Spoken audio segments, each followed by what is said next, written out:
Picture this. A man who has spent his entire life building an empire of control, standing in an empty manor at dawn, realizing that the one person who made it all function has walked away without a single word of protest. The Duke of Thornberry, Frederick Chelworth, thought power meant never having to choose. He believed necessity was the same as devotion. He was wrong.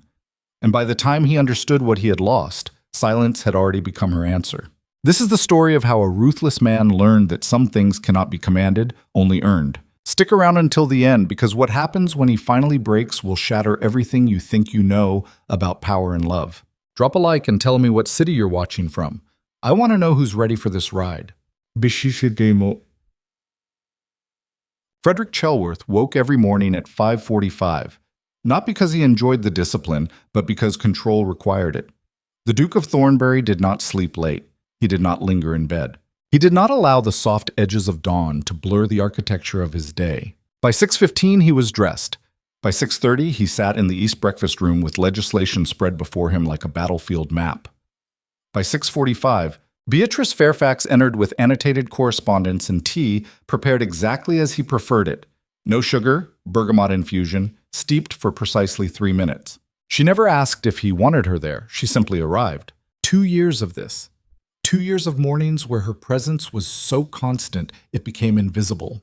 The way air becomes invisible until you realize you've been breathing it your entire life. Frederick looked up from the enclosure bill draft as she set the tea beside his elbow.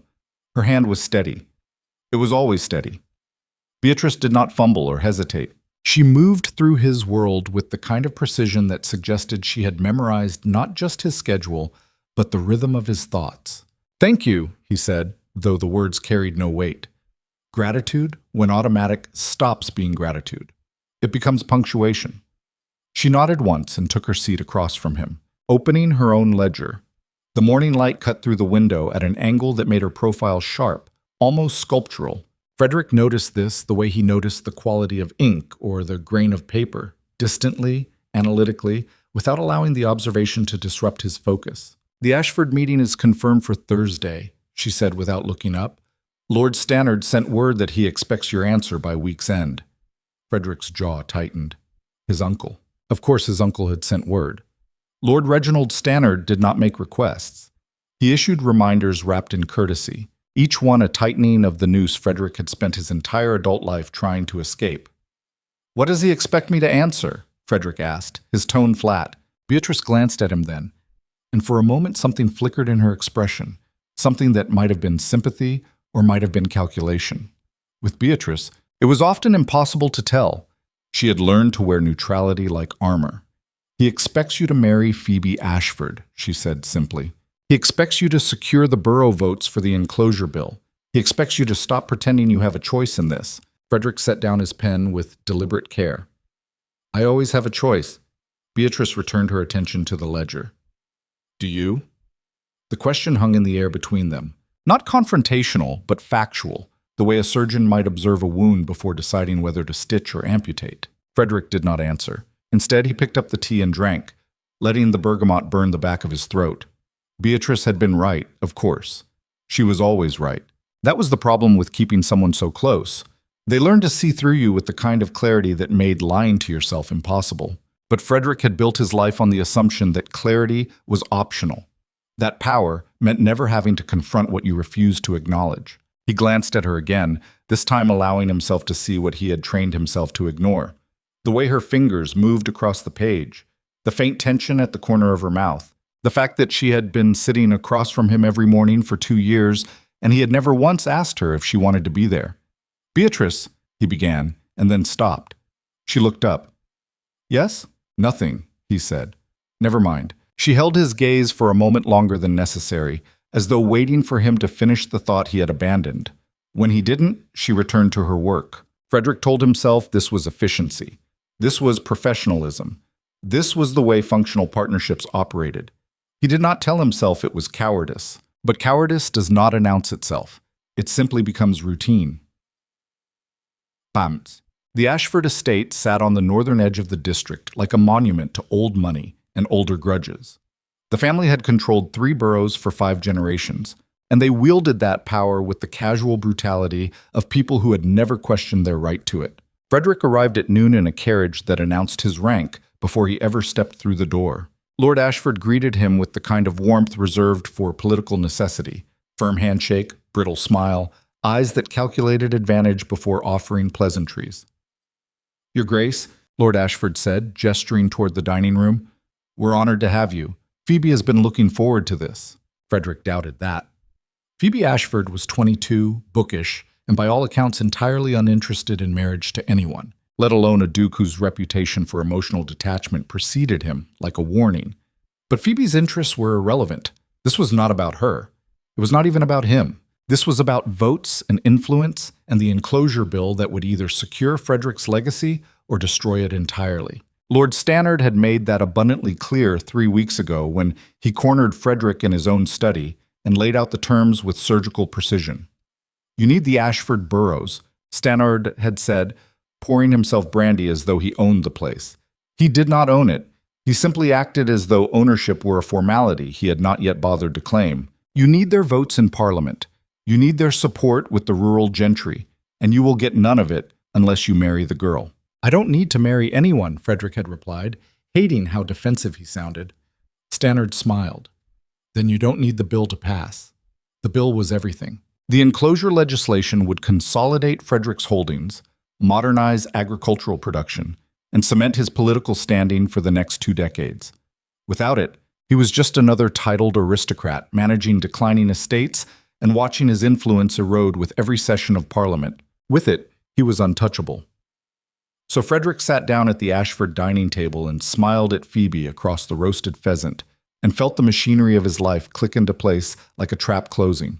Phoebe was polite. He was intelligent. She asked reasonable questions about his estates and his work in Parliament, and did not once pretend to be charmed by him. Frederick appreciated that. At least she was honest about the transaction. But halfway through the second course, Frederick realized something that made his chest tighten with a feeling he could not immediately name. Beatrice was not here. Beatrice, who had accompanied him to every significant meeting for 2 years. Beatrice, who annotated his speeches and corrected his legislative drafts, and sat beside him in carriages offering strategic commentary in that calm, unshakable voice. Beatrice, who had not said a single word when he told her this morning that she would not be joining him at the Ashford estate. He had expected protest. He had expected questions. He had expected something.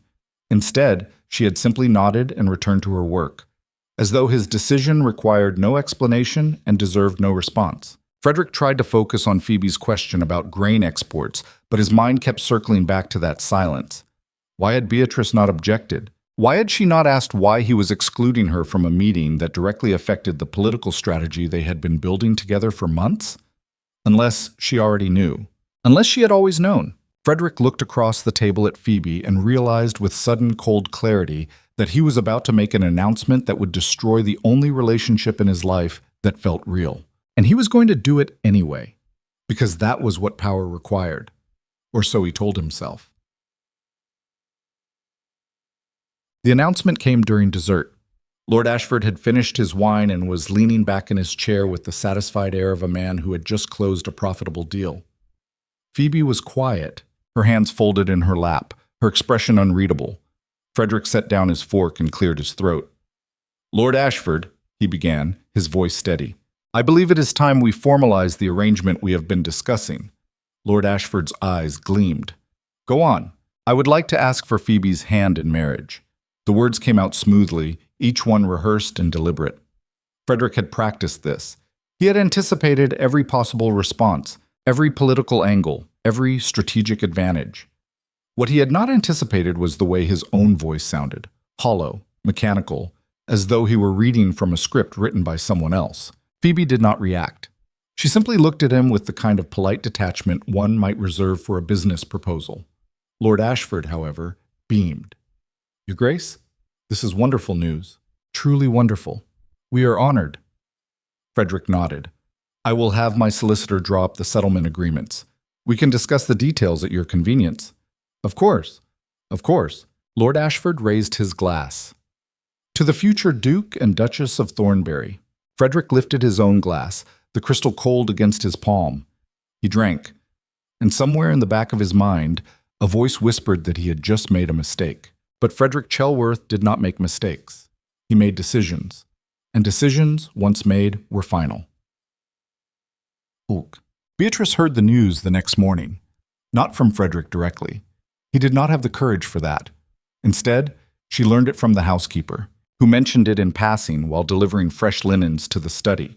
His Grace has announced his engagement to Miss Ashford, the housekeeper said brightly. Such wonderful news, isn't it? Beatrice's hand stilled on the ledger she had been reviewing. Yes, she said quietly. Wonderful. The housekeeper bustled out, leaving Beatrice alone with the weight of information that should not have surprised her but somehow still felt like a blade sliding between her ribs. She had known this was coming. Of course she had known. She was not naive. She understood how power worked, how alliances were built, how men like Frederick made choices based on strategy rather than sentiment. She had simply allowed herself to believe, foolishly, dangerously, that she might be the exception, that 2 years of mornings and late nights and conversations that felt like confessions might mean something beyond utility. Beatrice closed the ledger and stood. She walked to the window and looked out at the gardens where she and Frederick had walked dozens of times, discussing legislation and political maneuvers and the careful architecture of influence. She had been so careful. She had never asked for more than he offered. She had never demanded recognition or affection or any of the things that might have made her vulnerability visible. She had simply been present, reliable, indispensable. And indispensable, she now understood, was not the same as chosen. Frederick entered the study 20 minutes later, his expression carefully neutral. He stopped when he saw her standing by the window. Beatrice, he said, Your Grace. The formality hung between them like a wall. Frederick frowned. You don't need to call me that. Don't I? She turned to face him, her expression calm. It seems appropriate, given the circumstances. Frederick hesitated. I was going to tell you myself, but you didn't. I'm telling you now, after the housekeeper, after the announcement, after the decision was already made. She paused. That's very considerate of you. Frederick's jaw tightened. This was necessary. You know that. Of course, Beatrice said. Necessity. That's always been the foundation of our arrangement, hasn't it? Arrangement. The word landed like an accusation. Frederick took a step forward. Beatrice, you know what this is. You know what we are. Do I? Yes. He said it with the kind of certainty he used when closing a negotiation. You've always understood the terms. Beatrice looked at him for a long moment, and Frederick saw something in her eyes that made his chest constrict. Not anger, not hurt, but something far worse. Clarity. You're right, she said softly. I have always understood the terms. I simply forgot that terms are not the same as choice. She walked past him toward the door. Where are you going? Frederick asked, hating the way his voice cracked slightly on the question. Beatrice paused in the doorway. To finish the work you hired me to do.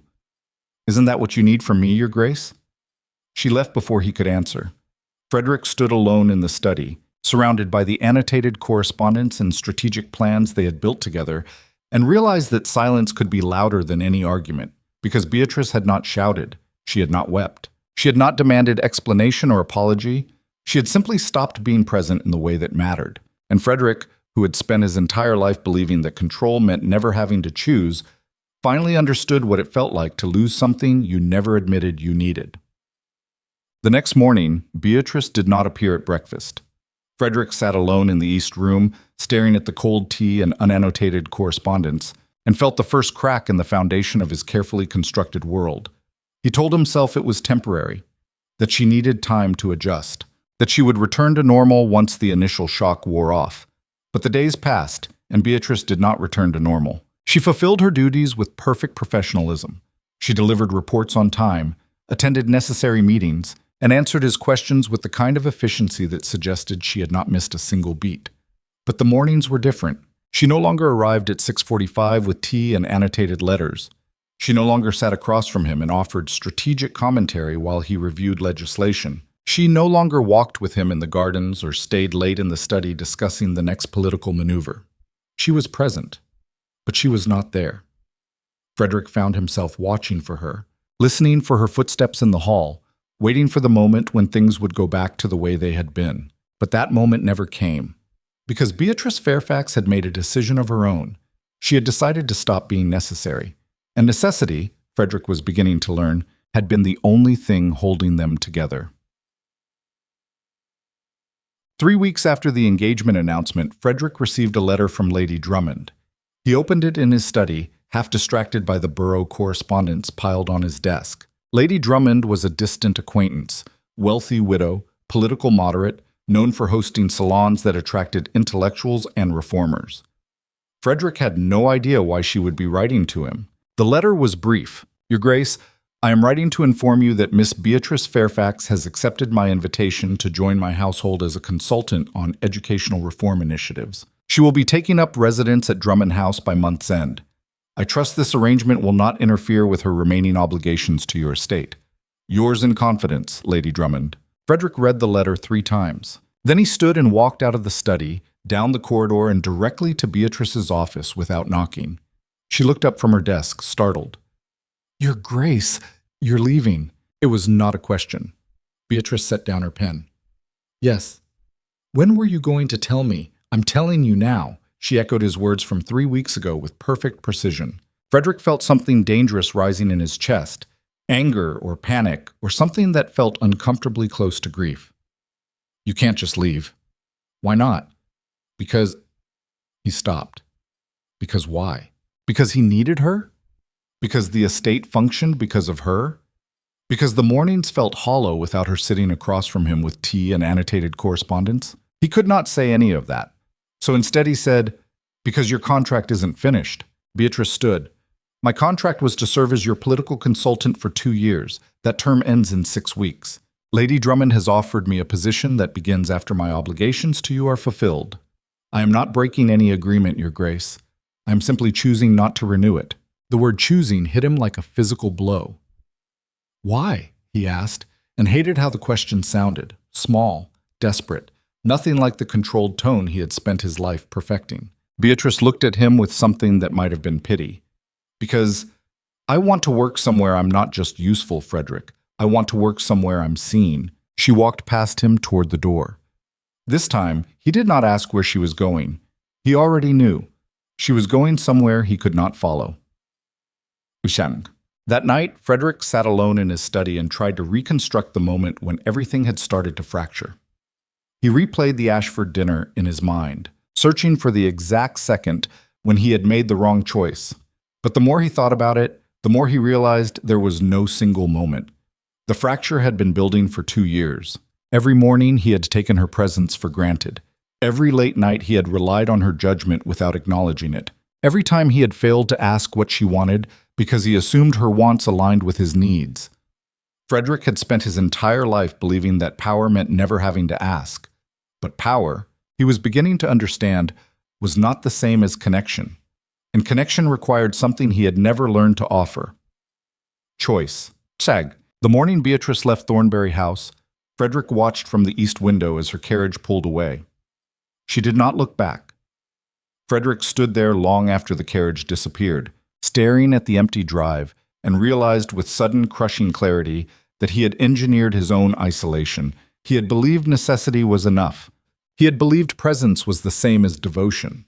He had believed power meant never having to risk vulnerability. And now, standing in the empty manor he had spent his life building, Frederick Chelworth, Duke of Thornberry, finally understood what it meant to lose something you never admitted you loved, because Beatrice was gone. And silence, it turned out, was the loudest answer of all. Frederick stood at his desk 3 days later, staring at the letter from Lord Stannard that had just arrived by urgent courier. The words blurred together, but the message was brutally clear.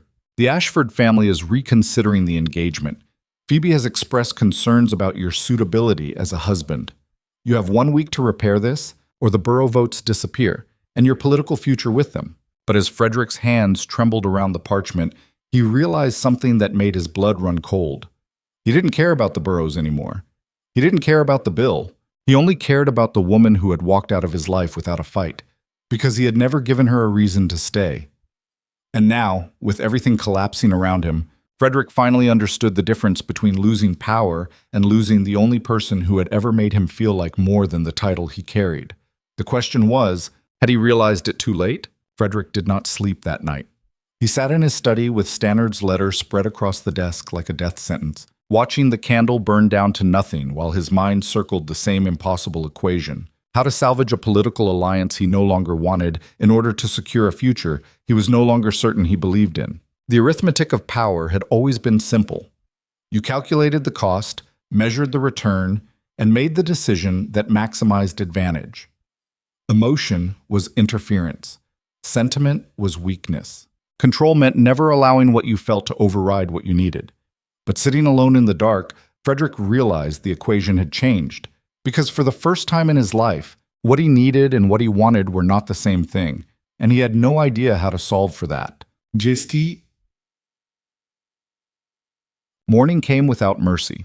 Frederick dressed with mechanical precision, each button and cravat not a small act of defiance against the chaos churning beneath his skin.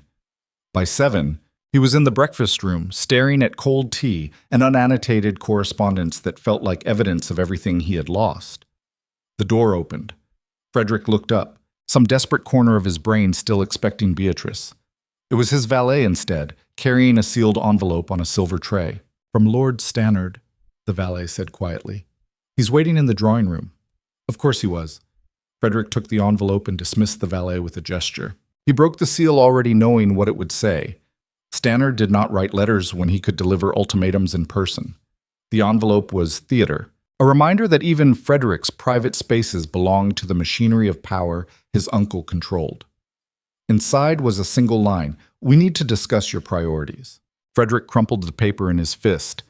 Then he stood and walked toward the confrontation he had been avoiding for 2 years. Lord Reginald Stannard stood by the window with his back to the door, hands clasped behind him like a general surveying conquered territory. He did not turn when Frederick entered. "You look terrible," Stannard said. "Good morning to you, too." Now Stannard turned, and Frederick saw the cold assessment in his uncle's eyes. The kind of look a man gives a broken tool before deciding whether to repair it or discard it entirely. "I received a very interesting letter from Lord Ashford yesterday," Stannard said. "He's concerned that you may not be taking this engagement seriously. I announced it publicly. I negotiated the settlement terms. What more does he want? He wants assurance that you're not going to humiliate his daughter the way you humiliated Miss Fairfax." Frederick's jaw clenched. "I did not humiliate Beatrice." Stannard raised an eyebrow. "No? You announced your engagement to another woman at a dinner party while the woman who has been running your political strategy for 2 years was conveniently absent. What would you call that? Strategic necessity." The words sounded hollow even to Frederick's own ears. Stannard walked toward him slowly, each step deliberate. "Strategic necessity," he repeated. "Is that what we're calling cowardice now?" Frederick felt heat rise in his chest. "I am not a coward." "Then prove it. Marry the Ashford girl, secure the boroughs, pass the bill. Stop acting like a lovesick fool over a woman who was never yours to begin with." The casual cruelty of it landed like a physical blow. Frederick's hands curled into fists at his sides. "You don't know what you're talking about." "Don't I?"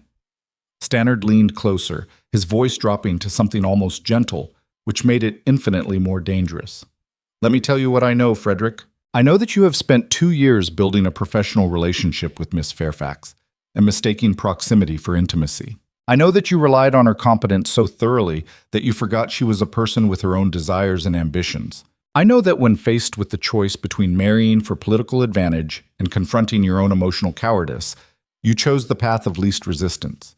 And now you're sitting here, wallowing in regret, acting as though you're the victim in a tragedy you authored yourself." Frederick wanted to argue. He wanted to shout that his uncle was wrong, that he had made the only rational choice available. That sentiment could not be allowed to override strategy.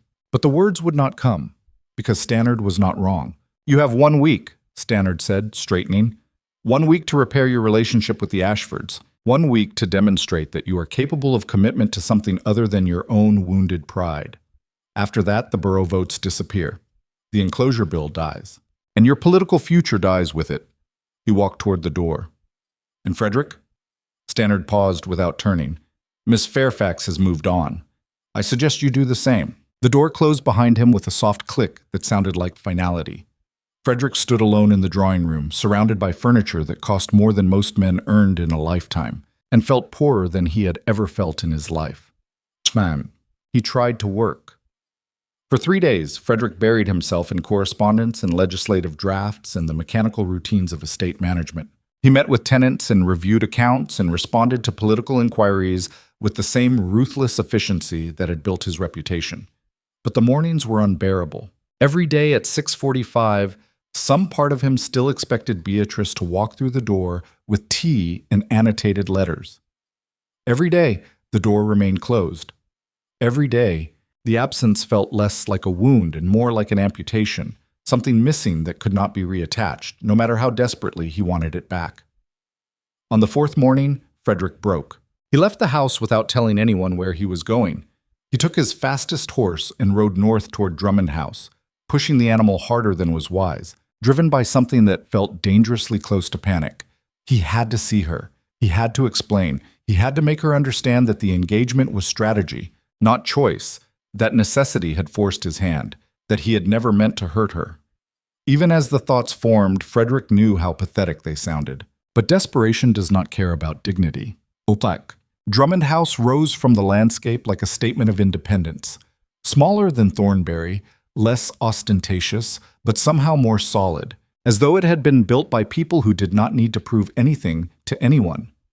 Frederick dismounted and approached the front entrance, his heart pounding in a way that had nothing to do with the ride. A butler answered the door with the kind of polite neutrality that suggested he had been trained to turn away unwanted visitors without causing offense. "I need to speak with Miss Fairfax," Frederick said. "I'm afraid Miss Fairfax is not receiving visitors today. It's urgent." The butler's expression did not change. "Nevertheless, Your Grace, she is not receiving visitors." Frederick felt frustration coil in his chest. "Tell her it's the Duke of Thornberry." "Miss Fairfax is aware of who you are," the butler said with devastating courtesy. Her answer remains the same. The door began to close. Frederick put his hand against it, stopping it mid-swing. "Please," he said, and hated the desperation in his voice. "Just 5 minutes. That's all I'm asking." The butler looked at him with something that might have been pity. "I'm sorry, Your Grace, but Miss Fairfax has made her wishes quite clear." The door closed. Frederick stood on the steps, staring at polished wood, and felt the ground shift beneath him. She was not refusing because she was angry. She was refusing because she no longer cared enough to be angry.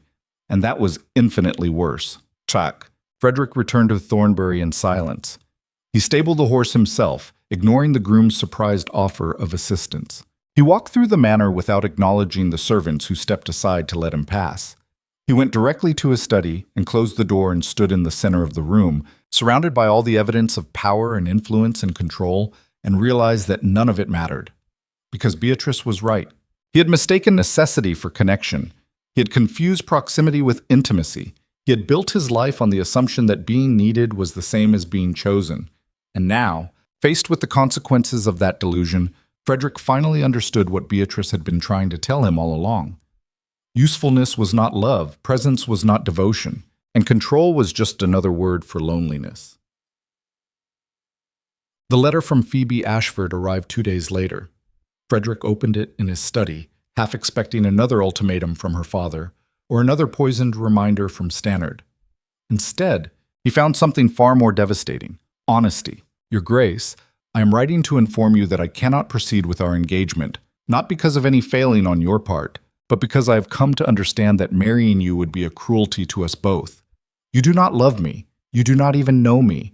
And while I have been raised to understand that love is not a prerequisite for marriage, I have recently come to believe that respect should be.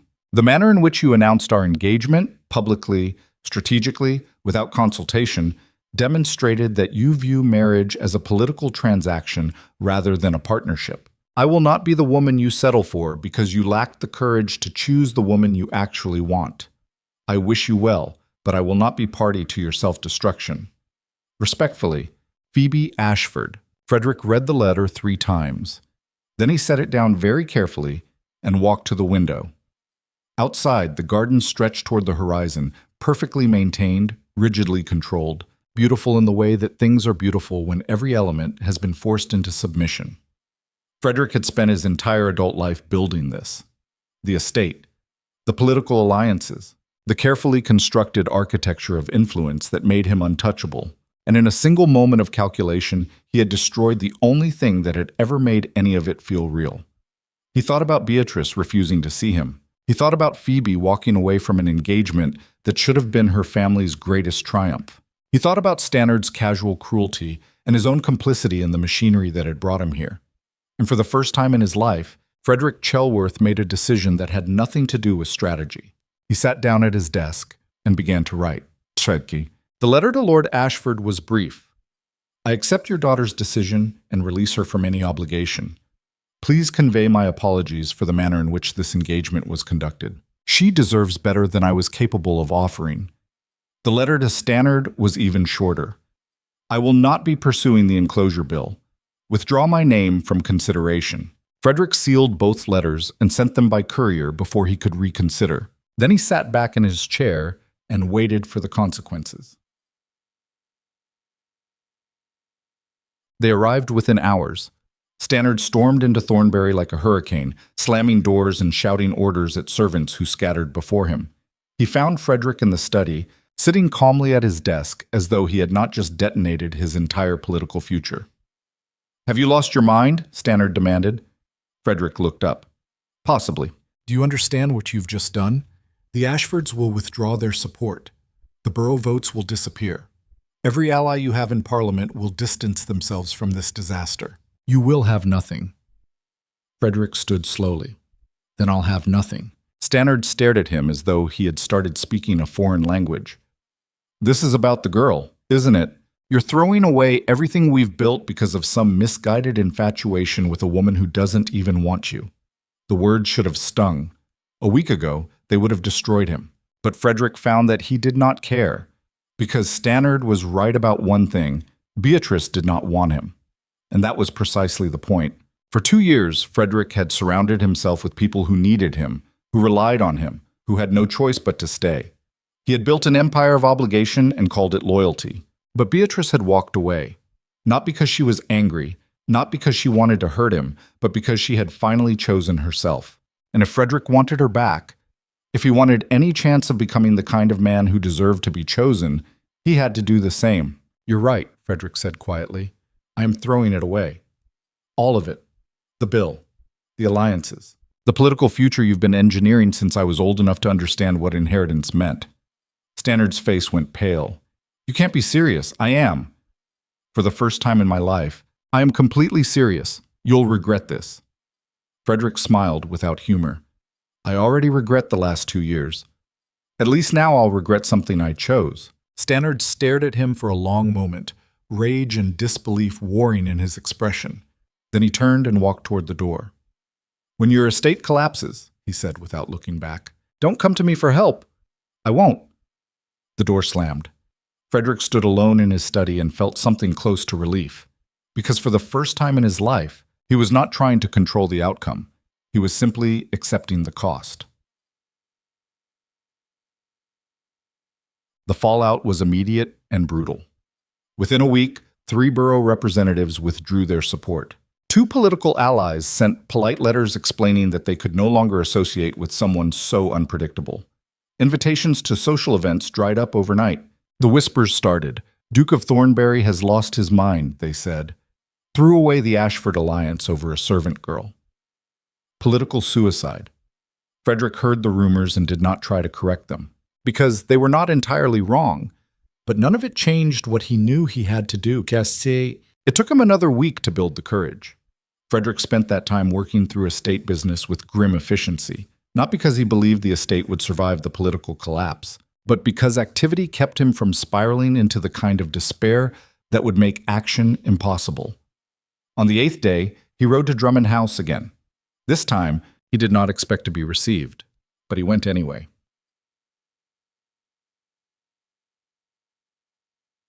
The same butler answered the door with the same polite neutrality. I need to see Miss Fairfax, Frederick said. I'm afraid... I know she doesn't want to see me, Frederick interrupted. I know I have no right to ask, but I'm asking anyway. 5 minutes, that's all. The butler hesitated. Then a voice came from behind him, calm and steady and achingly familiar. It's all right, Thomas. I'll speak with him. Beatrice appeared in the doorway and Frederick felt his chest constrict. She looked different. Not dramatically so, same simple dress, same careful posture, but there was something in her expression that had not been there before. A kind of settled certainty, as though she had finally stopped waiting for permission to take up space. Frederick realized with sudden and devastating clarity that she was happy. Not performatively, not strategically, just quietly, genuinely happy. And he was the reason she had left. 5 minutes, Beatrice said. In the garden. She walked past him without waiting for a response. Frederick followed. The garden at Drummond House was smaller than Thornberry's, less meticulously controlled, more organic in its growth. Beatrice led him to a bench beneath an oak tree and sat, folding her hands in her lap with the same precision she used to employ when reviewing correspondence. Frederick remained standing. For a moment, neither of them spoke. Then Beatrice said, "You look terrible. I haven't been sleeping." "Why are you here, Frederick?" The question was not hostile. It was simply factual, the way she might ask about the weather or the state of the roads. Frederick took a breath. "Because I need to tell you the truth." Beatrice looked up at him, her expression neutral. "All right, I was a coward," Frederick said. "The engagement to Phoebe, it wasn't about strategy. Not really. It was about fear of my uncle. Fear of losing the political future I had spent my entire life building. Fear of admitting that I had feelings I could not control or calculate or manage." Beatrice did not respond. Frederick continued. "I thought if I could just make the strategic choice, if I could just follow the plan Stannard had laid out, everything would work. I thought I could compartmentalize. I thought I could keep you as my advisor and marry Phoebe and somehow maintain both. I thought I could have power without cost. And now?" Beatrice asked quietly. "Now I understand that I was wrong. About everything." Frederick sat down beside her, leaving space between them. "I spent 2 years taking you for granted. 2 years assuming that, because you were reliable, you would always be there. 2 years mistaking your professionalism for contentment." Beatrice's jaw tightened slightly. "I was content, Frederick, until I realized that contentment was not the same as choice." "I know," Frederick said, "and I am so profoundly sorry that it took losing you to understand that." Silence settled between them. Then Beatrice said, "The engagement is over." "Yes." "The bill is dead." "Yes." "Your political future is in ruins." Frederick smiled without humor, comprehensively. Beatrice turned to look at him directly. "Why?" "Because I finally understood the difference between necessity and choice." Frederick held her gaze. "You were right. I did view our relationship as an arrangement. I did assume that usefulness was enough. I did fail to see you as anything other than the woman who made my life function. And now? Now I see you," Frederick said quietly. "And I am asking, not because I need you, not because you make my life easier, but because I want the chance to be someone you might choose, if you would let me try to earn that." Beatrice looked at him for a long time, her expression unreadable. Then she said, "You hurt me, Frederick. I know, not because you chose Phoebe, because you never once asked what I wanted, because you assumed my presence in your life was obligation rather than gift, because when faced with the choice between protecting me and protecting your political future, you chose power." Frederick felt the words like cuts. "You're right. All of it. I was selfish and blind and cruel in my carelessness. Why should I believe you've changed?" The question was not a challenge. It was genuine uncertainty. Frederick took a breath. "Because I have nothing left to prove myself with except honesty. I have no political leverage to offer you, no estate management position to tempt you with, no strategic advantage to dangle in front of you. All I have is the truth, that I spent 2 years falling in love with you and was too much of a coward to admit it, that I made the worst decision of my life when I announced that engagement, that I would give anything, everything I have left, for the chance to be the kind of man who deserves to be chosen by you." Beatrice's breath caught slightly. Frederick continued, softer. "I am not asking you to come back to Thornberry. I'm not asking you to fix my life or manage my estate or save me from the consequences of my own stupidity. I'm simply asking if, someday, you might consider letting me be part of yours. Not as an employer, not as a strategist, just as a man who finally learned what it means to choose someone instead of needing them." Beatrice stood abruptly. Frederick's heart sank. He had pushed too far, asked too much, expected too. I need time, Beatrice said, her voice steady. I need time to trust that this is real. That you are not simply reacting to loss, that you have genuinely changed and not just temporarily adjusted your strategy. Frederick stood as well. I understand. And I need you to understand something, Beatrice continued. I will never be the woman who sits across from you at breakfast and manages your correspondence and makes your life easier without being seen. If we do this, if we try, it will be as equals, as partners, not as necessity and convenience. Frederick felt something loosen in his chest. I would expect nothing less. Beatrice nodded slowly. Then ask me again in 3 months. If you still feel the same way, if you have genuinely built a life that does not rely on control and calculation, if you have learned to exist without the machinery of power propping you up. She walked past him toward the house. Frederick watched her go, hope and terror warring in his chest. Then he said, Beatrice? She stopped but did not turn. Thank you, he said quietly, for giving me a chance to prove I can change. Beatrice glanced back over her shoulder, and for the first time since he had arrived, something softened in her expression. Don't thank me yet, she said. Prove it first. Then she was gone. Frederick stood alone in the garden, surrounded by organic growth and uncontrolled beauty, and realized that this was what it felt like to gamble everything on something you could not command. It was terrifying, but for the first time in his life, it was also honest. Frederick rode back to Thornberry in silence. When he arrived, he found Stannard's final letter waiting on his desk. You are no longer welcome in my political circles. Your estates will receive no support from my connections. You have made your choice. Now live with it. Frederick read it once.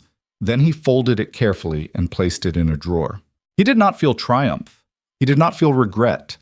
He simply felt clear, because the machinery of power had finally released its grip, and Frederick Chelworth, Duke of Thornberry, was finally, terrifyingly free to become someone worth choosing. 3 months. That was how long he had to prove he had changed. Frederick spent the first week in something close to panic, realizing he had no idea what a life without political maneuvering looked like. But slowly, day by day, he began to figure it out. He restructured the estate management to be sustainable rather than exploitative. He met with tenants not to extract maximum rent, but to understand their needs. He wrote letters to former allies not asking for support, but simply acknowledging the damage his previous actions had caused. He learned to sit with uncertainty instead of controlling it. He learned to ask instead of assume. He learned that power built on fear was just another word for isolation. And every morning, sitting alone at breakfast without annotated correspondence, Frederick reminded himself why he was doing this. Not because he wanted to win Beatrice back, but because he wanted to become someone capable of deserving her choice. There was a difference, and understanding that difference was the first step toward genuine change. What? On the 87th day, Frederick woke to find a letter on his breakfast tray. The handwriting was immediately recognizable. He opened it with hands that trembled slightly. Frederick, I have been watching from a distance. Lady Drummond keeps me informed of the changes you have made, not because I asked her to spy, but because she believes in second chances and wants me to see that you are trying. I see it. I see you dismantling the machinery of control. I see you choosing integrity over influence. I see you learning to exist without the armor of power. I am not ready to say yes, but I am ready to say maybe. Come to Drummond House on Saturday at noon. We can talk.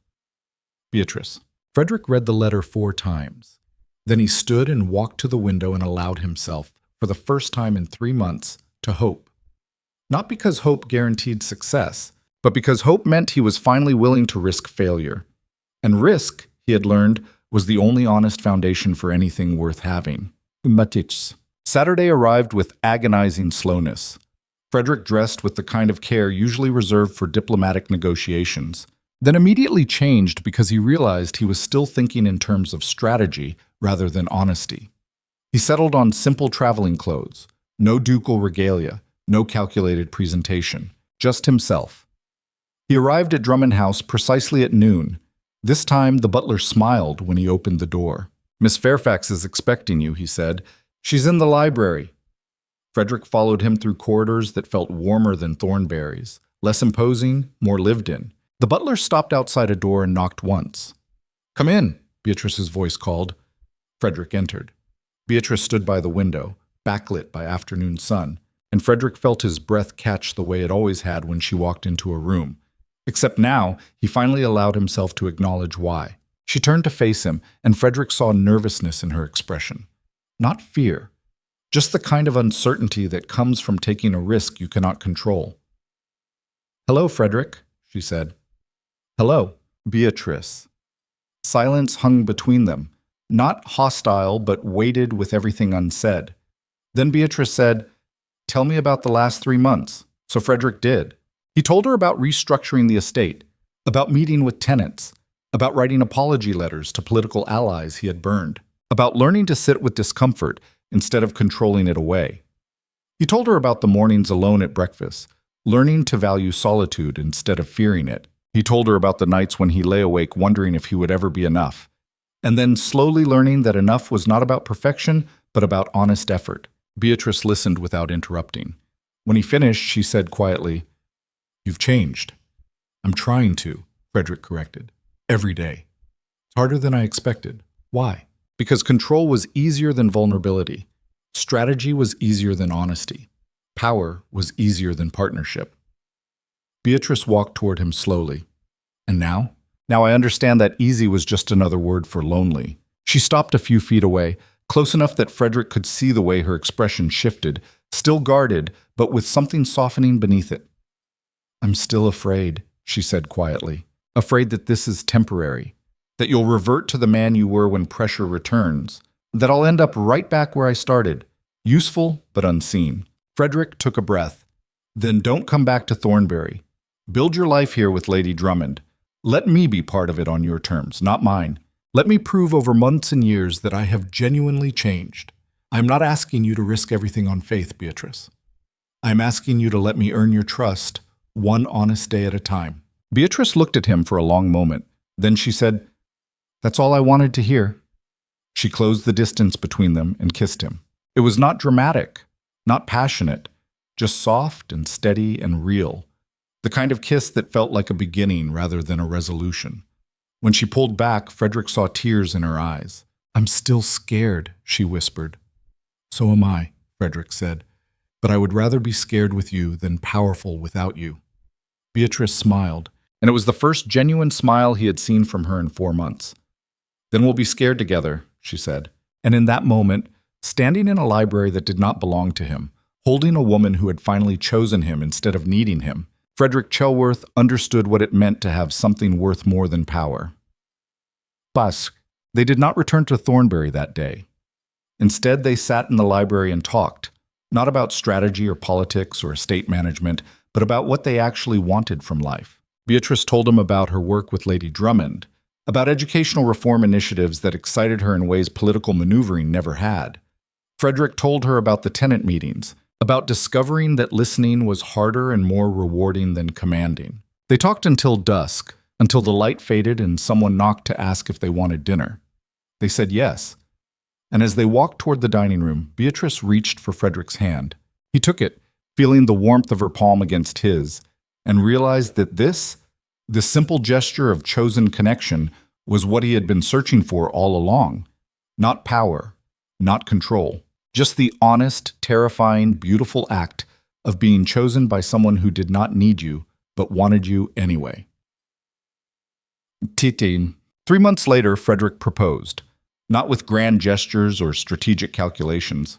Just a simple question asked over breakfast in Lady Drummond's dining room, with morning light cutting through the windows and tea growing cold between them. Beatrice said yes, not because he was a duke, not because he could offer her security or status or political influence, but because he had finally learned to offer her the one thing that mattered, himself, without armor, without strategy, without the machinery of power disguising vulnerability as strength. They married quietly in a small chapel with Lady Drummond and a handful of close friends as witnesses. No political spectacle, no strategic alliances, just two people choosing each other in front of witnesses who understood that love was not necessity dressed up as devotion. And when Frederick stood across from Beatrice and spoke his vows, he finally understood what it meant to be powerful in a way that actually mattered. Not because he controlled outcomes, but because he had learned to surrender control and trust that what remained, honest, imperfect, terrifyingly real, was enough. They did not move back to Thornberry immediately. Instead, they spent 6 months living simply, rebuilding Frederick's relationship with his estates on new terms, not as feudal overlord, but as responsible steward. The political machinery never forgave him. Stannard cut him off completely. The borough votes disappeared. The enclosure bill died in committee. Frederick lost everything he had spent his life building, and discovered that what remained was infinitely more valuable. Because standing beside Beatrice in a smaller house with simpler routines and honest work ahead of them, Frederick finally understood the difference between power that isolates and strength that connects. He had spent 35 years believing that control was the same as security. But security, he now knew, was just the ability to stand beside someone and trust that they chose to stay, not because they had to, but because they wanted to. And that trust, that honest chosen partnership, was worth more than every political alliance he had ever calculated. Marchect. 1 year after their wedding, Frederick and Beatrice returned to Thornberry, not to reclaim power, but to rebuild on new foundations. They restructured the estate entirely. Tenant partnerships instead of extraction, sustainable management instead of maximum profit, community investment instead of isolated grandeur. It was harder than the old way, more complicated, less immediately profitable, but it was also real. And real, Frederick had finally learned, was the only foundation worth building on. 5 years later, sitting across from Beatrice at breakfast in a house that finally felt like a home instead of a monument, Frederick looked at the woman who had taught him the difference between necessity and choice, and felt gratitude so profound it bordered on grief for all the time he had wasted.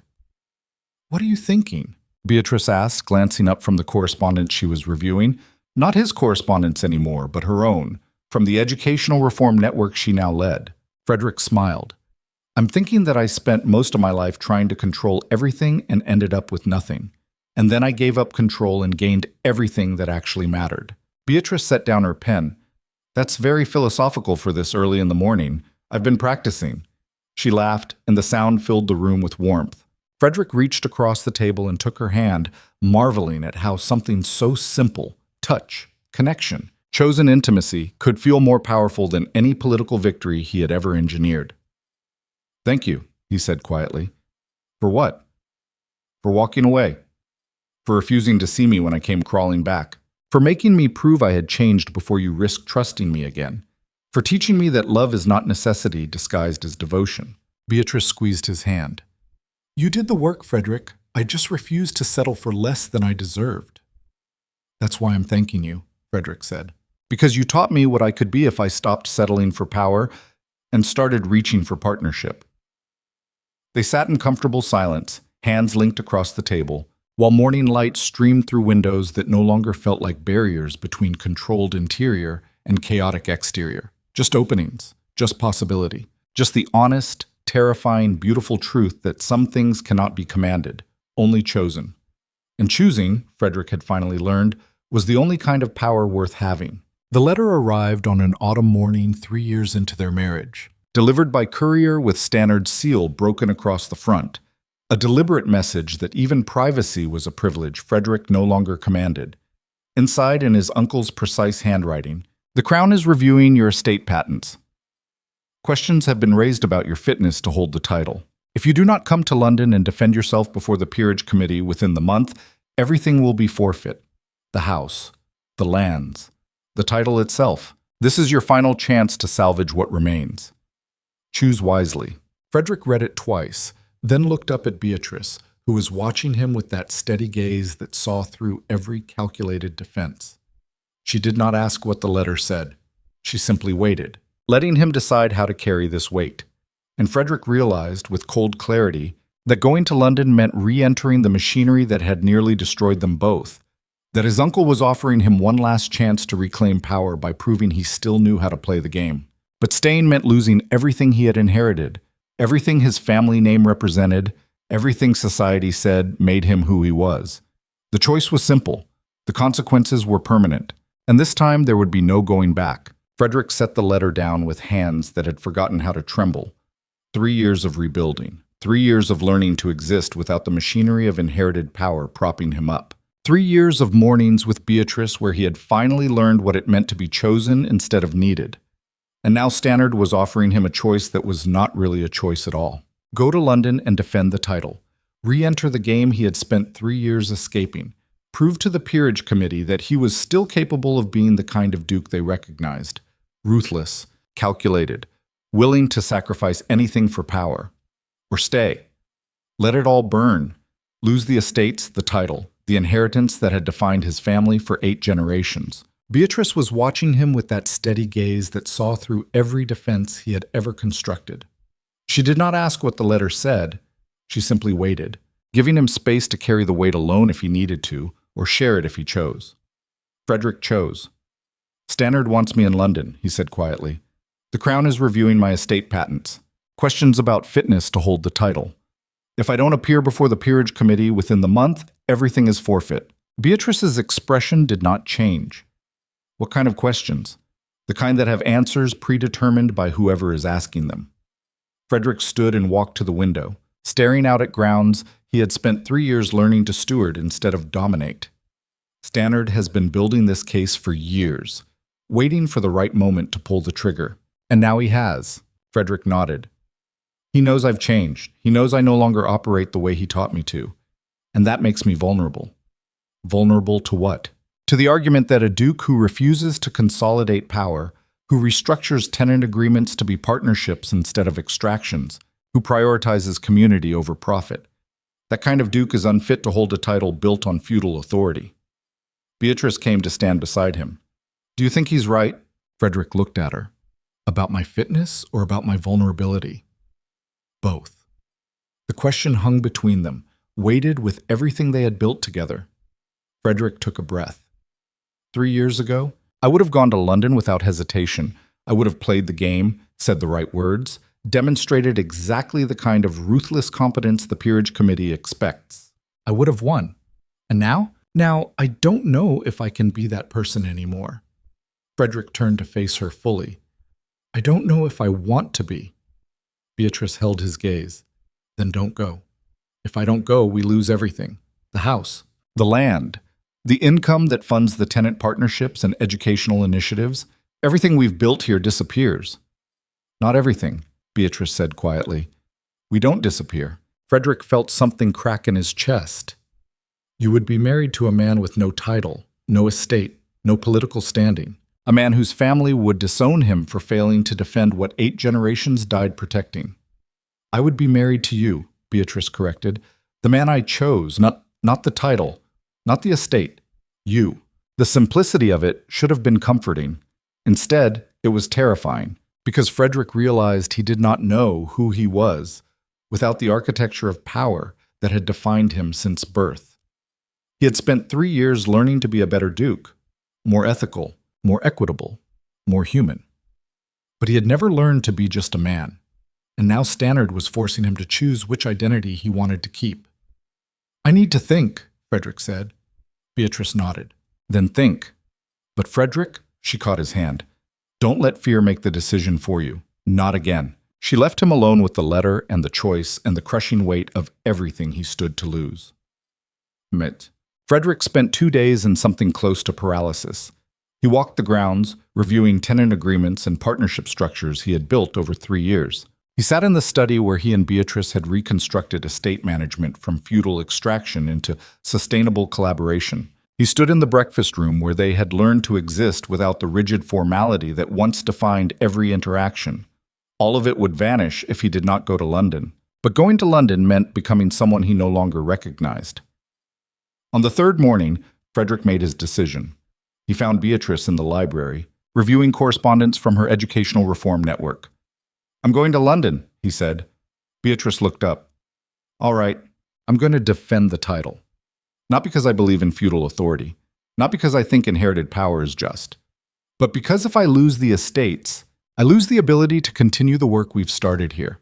The tenant partnerships, the educational funding, the restructured governance. All of it requires resources we won't have if the Crown seizes everything. Beatrice set down her pen. And you think the peerage committee will let you keep those structures in place? Frederick hesitated.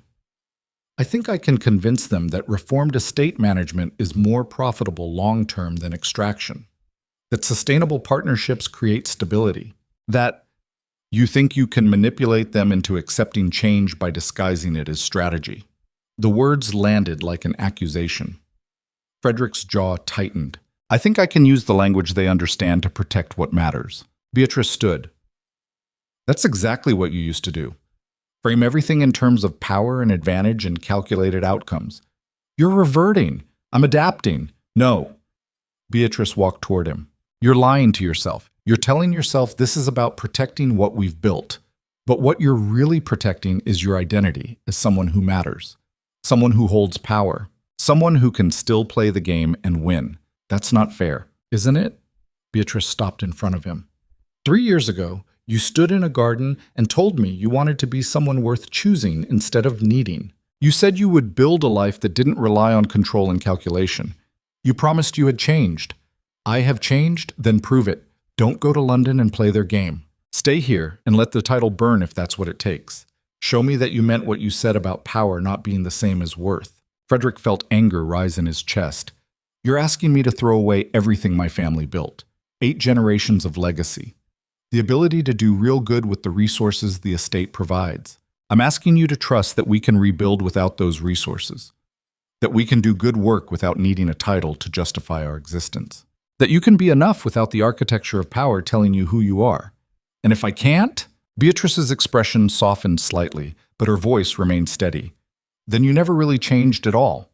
You just found a more palatable way to exercise control. She walked past him toward the door. Frederick stood alone in the library, surrounded by books on governance and reform and ethical leadership, and realized with cold clarity that Beatrice was right. He was not going to London to protect their work. He was going because he could not imagine himself without the title. And that meant everything he had learned over the past 3 years was a lie he had been telling himself to avoid confronting who he actually was. Frederick left for London the next morning without saying goodbye. It was cowardice disguised as efficiency. He told himself Beatrice would understand, that she needed space, that this was easier for both of them. But the truth was simpler and more shameful. He could not bear to see the disappointment in her eyes. The journey took 2 days. Frederick spent them rehearsing arguments, constructing the case he would present to the peerage committee, calculating which members could be swayed and which were already lost. By the time he arrived in London, he had reconstructed the armor he had spent 3 years dismantling, and it fit perfectly. Stannard was waiting at the townhouse when Frederick arrived. His uncle looked older, more gray in his hair, deeper lines around his eyes, but the expression was the same, calculating, controlled, victorious in a way that suggested the outcome had been decided long before the game began. "So you came," Stannard said, pouring brandy as though he owned the place. He did not own it. But ownership, Frederick was reminded, was often just a matter of who acted like they had the right to claim it. "You left me no choice." "There's always a choice." Stannard handed him a glass. "You simply chose power, as I knew you would."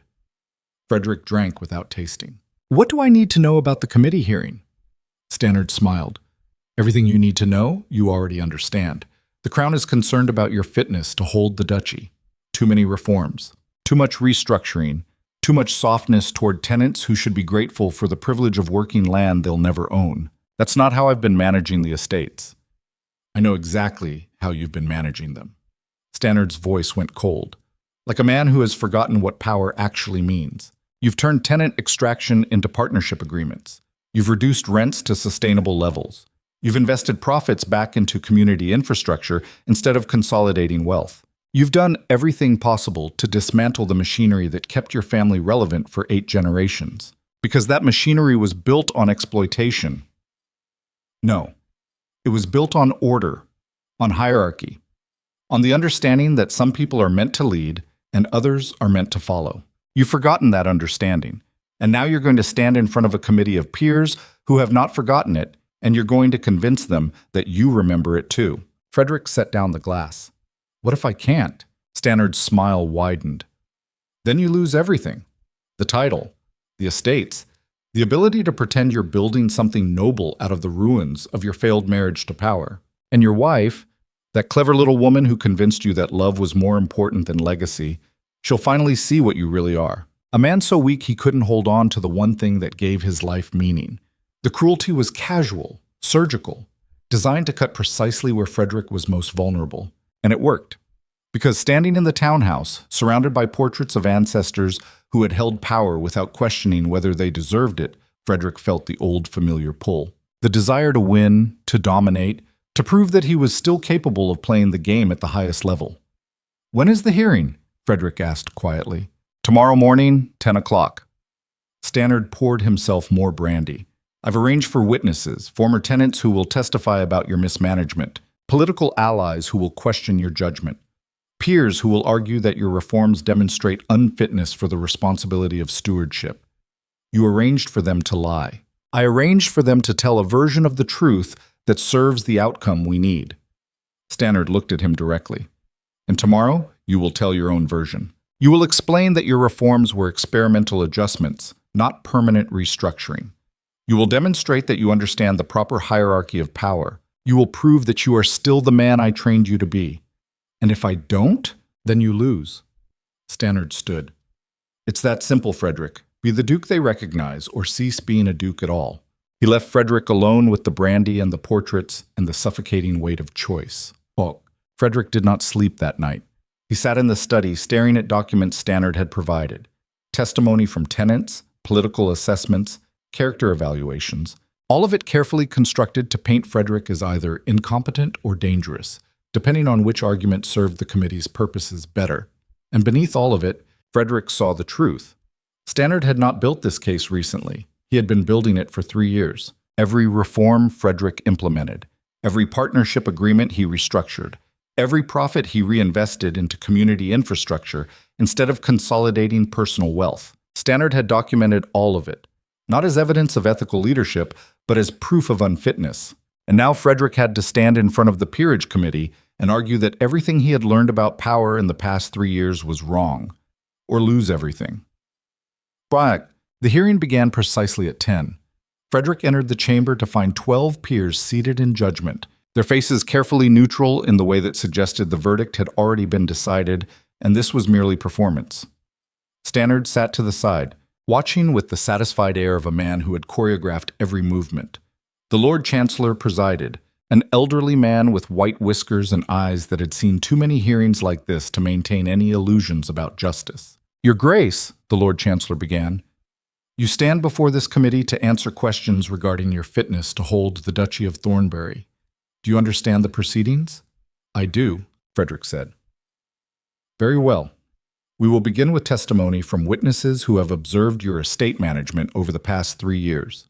The first witness was a former tenant named Thomas Graves, a man Frederick had personally worked with to restructure rent agreements into sustainable partnerships. Thomas took the stand and, without meeting Frederick's eyes, testified that the reforms had created confusion and instability, that tenants no longer understood their obligations, that the traditional hierarchy had broken down, leaving everyone uncertain about their place. Every word was a lie, but every lie was delivered with the kind of hesitant sincerity that made it believable. Frederick watched Thomas testify and realized with cold clarity what had happened.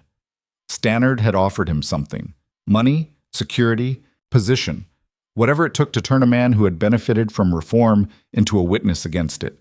The second witness was Lady Hartwell, a political ally Frederick had distanced himself from after choosing partnership with Beatrice over strategic maneuvering. Lady Hartwell testified that Frederick had become erratic, that his decision to abandon the enclosure bill demonstrated poor judgment, that his marriage to a woman of lower social standing suggested he had lost sight of his responsibilities to his class. The third witness was the estate's former financial manager, who claimed that Frederick's profit-sharing arrangements were economically unsustainable and would lead to bankruptcy within 5 years. Lie after lie after lie, each one wrapped in just enough truth to be devastating. Frederick sat silent through all of it, watching his life be dismantled by people he had either tried to help or chosen to distance himself from, and understood that this was the cost of attempting to exist outside the machinery of power. The machinery always found a way to pull you back in, or destroy you for trying to escape. When the witnesses finished, the Lord Chancellor turned to Frederick. Your Grace, you have heard the testimony against you. What is your response? Frederick stood. For a moment, he looked at the 12 peers judging him, at Stannard watching from the side, at the portraits of previous dukes lining the walls, men who had held power without questioning whether they deserved it. And he thought about Beatrice, about the morning she had asked him to prove that he had genuinely changed, about her voice when she said he was reverting to manipulation and calculation, about the way she had looked at him before he left, not with anger, but with sadness, as though she already knew he was going to fail this test. Frederick took a breath. Then he said exactly what Stannard expected him to say. The testimony you have heard is based on misunderstanding of my intentions. The reforms I implemented were experimental adjustments designed to test sustainable management models. They were never meant to permanently dismantle traditional hierarchies. I recognize now that some of those experiments caused confusion and instability. If granted the opportunity to continue as Duke of Thornberry, I will restore proper order and ensure that tenants understand their obligations within the traditional framework. The words came easily. Too easily. Because they were lies. And Frederick had spent 35 years learning how to lie with the kind of smooth competence that made people believe him. The Lord Chancellor nodded slowly. And your marriage, Your Grace? How do you respond to the suggestion that it demonstrates poor judgment? Frederick felt something twist in his chest. My marriage to Beatrice Fairfax is the best decision I have ever made. She is brilliant, principled, and has improved every aspect of my life and work. That is not what we asked, the Lord Chancellor said. We asked whether marrying below your station demonstrates poor judgment about your responsibilities to your class. Frederick looked at the 12 faces judging him and saw the trap clearly. If he defended Beatrice on her merits, he was confirming that merit mattered more than social hierarchy. If he acknowledged social hierarchy as legitimate, he was admitting that marrying Beatrice was a mistake. There was no answer that did not require him to betray either his principles or his wife. So Frederick did what he had always done when faced with impossible choices. He calculated the path of least resistance. My marriage does not affect my ability to manage the duchy responsibly, he said carefully. That is not an answer, the Lord Chancellor replied.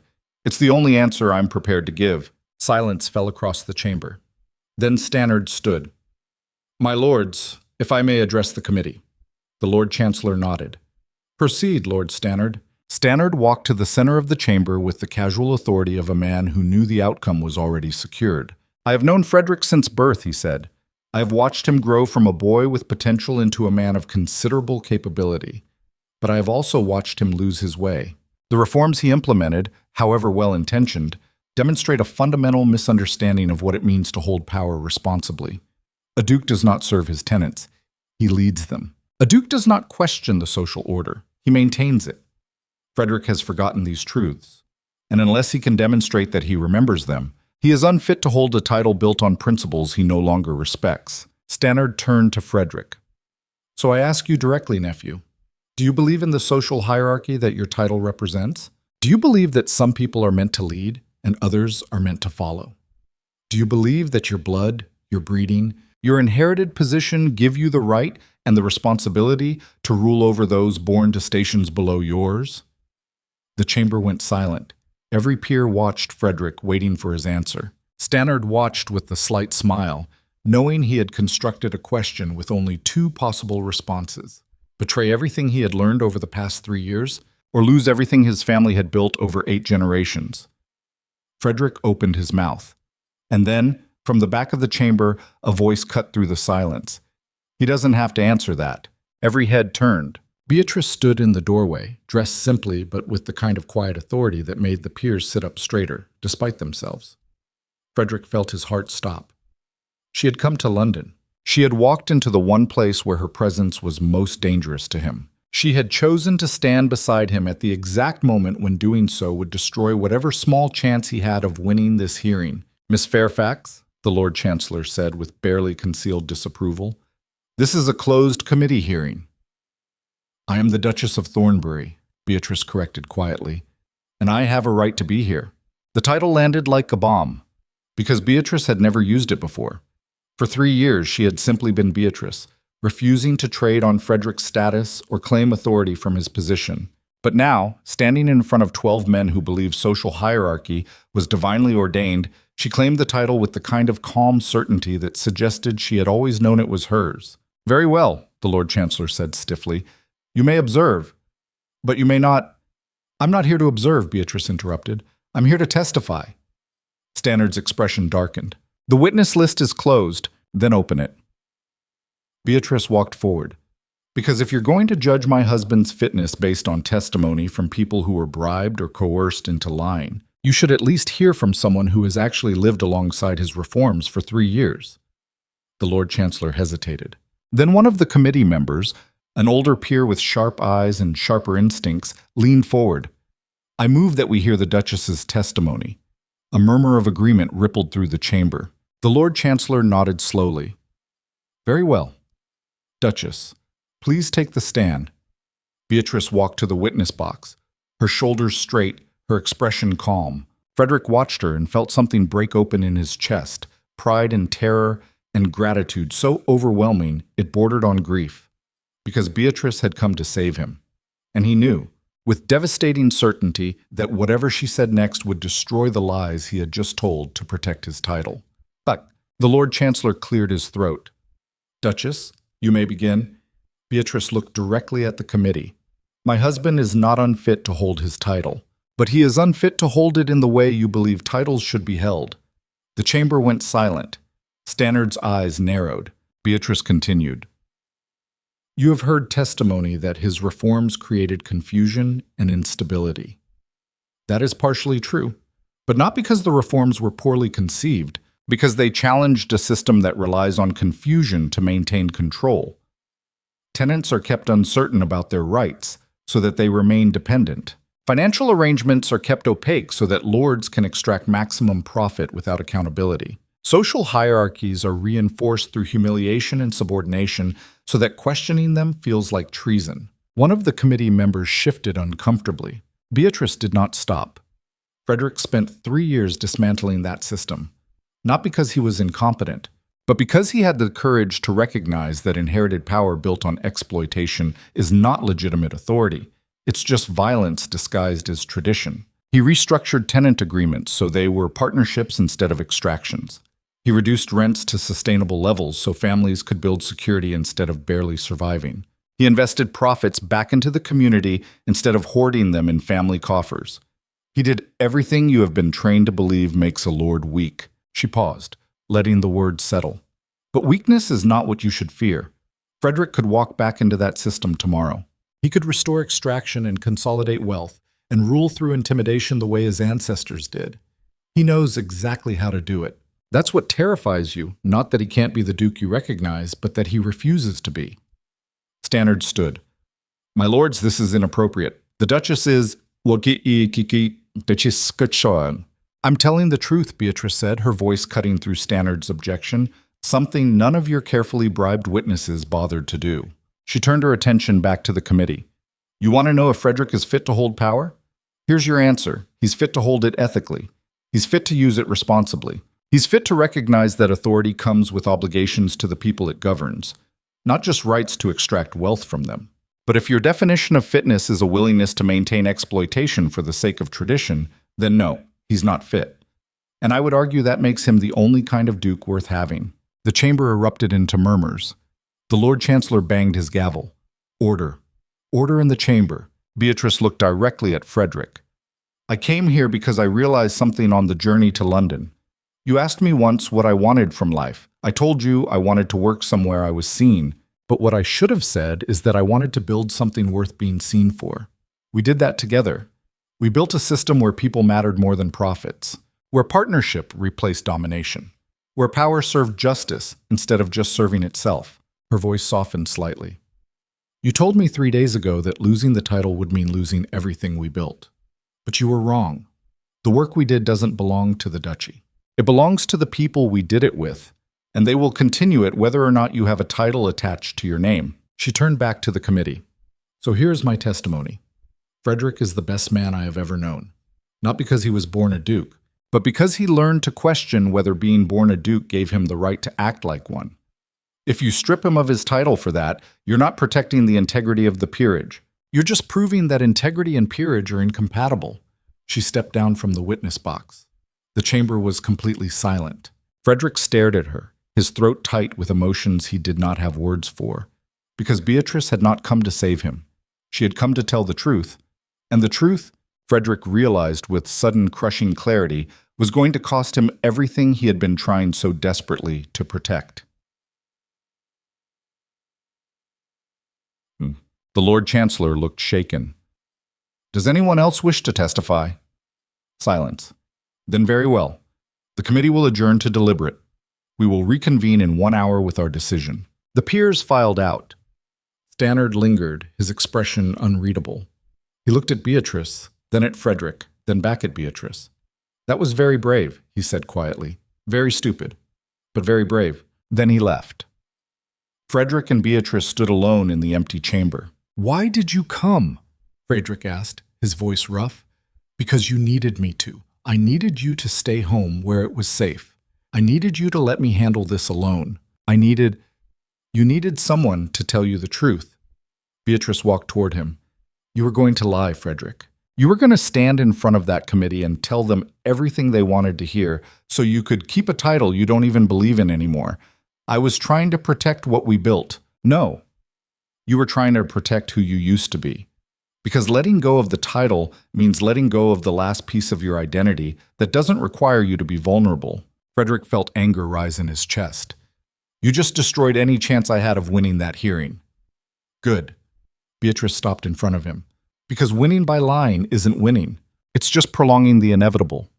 What inevitable? The moment when you finally have to decide whether you're the man who craves power or the man who learned to live without it. Frederick stared at her. Fury and fear and something close to awe warring in his chest. I might lose everything because of what you just did, he said. I know, Beatrice replied softly, but at least you'll lose it honestly. And before Frederick could respond, the chamber doors opened and the committee filed back in. 1 hour had not passed. That meant the decision had been easy. The Lord Chancellor took his seat with the expression of a man who wished he were anywhere else. Your Grace, he began. The committee has reached a decision. Frederick felt Beatrice's hand slip into his. He held on like a drowning man. It is the determination of this committee that you are unfit to hold the Duchy of Thornberry. The words landed like a physical blow.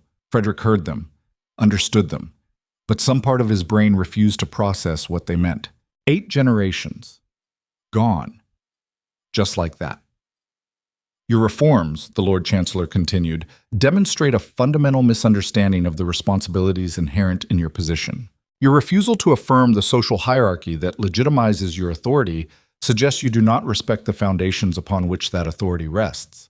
And while the committee acknowledges that your intentions may have been well-meaning, intentions do not excuse the destabilization you have caused. He paused.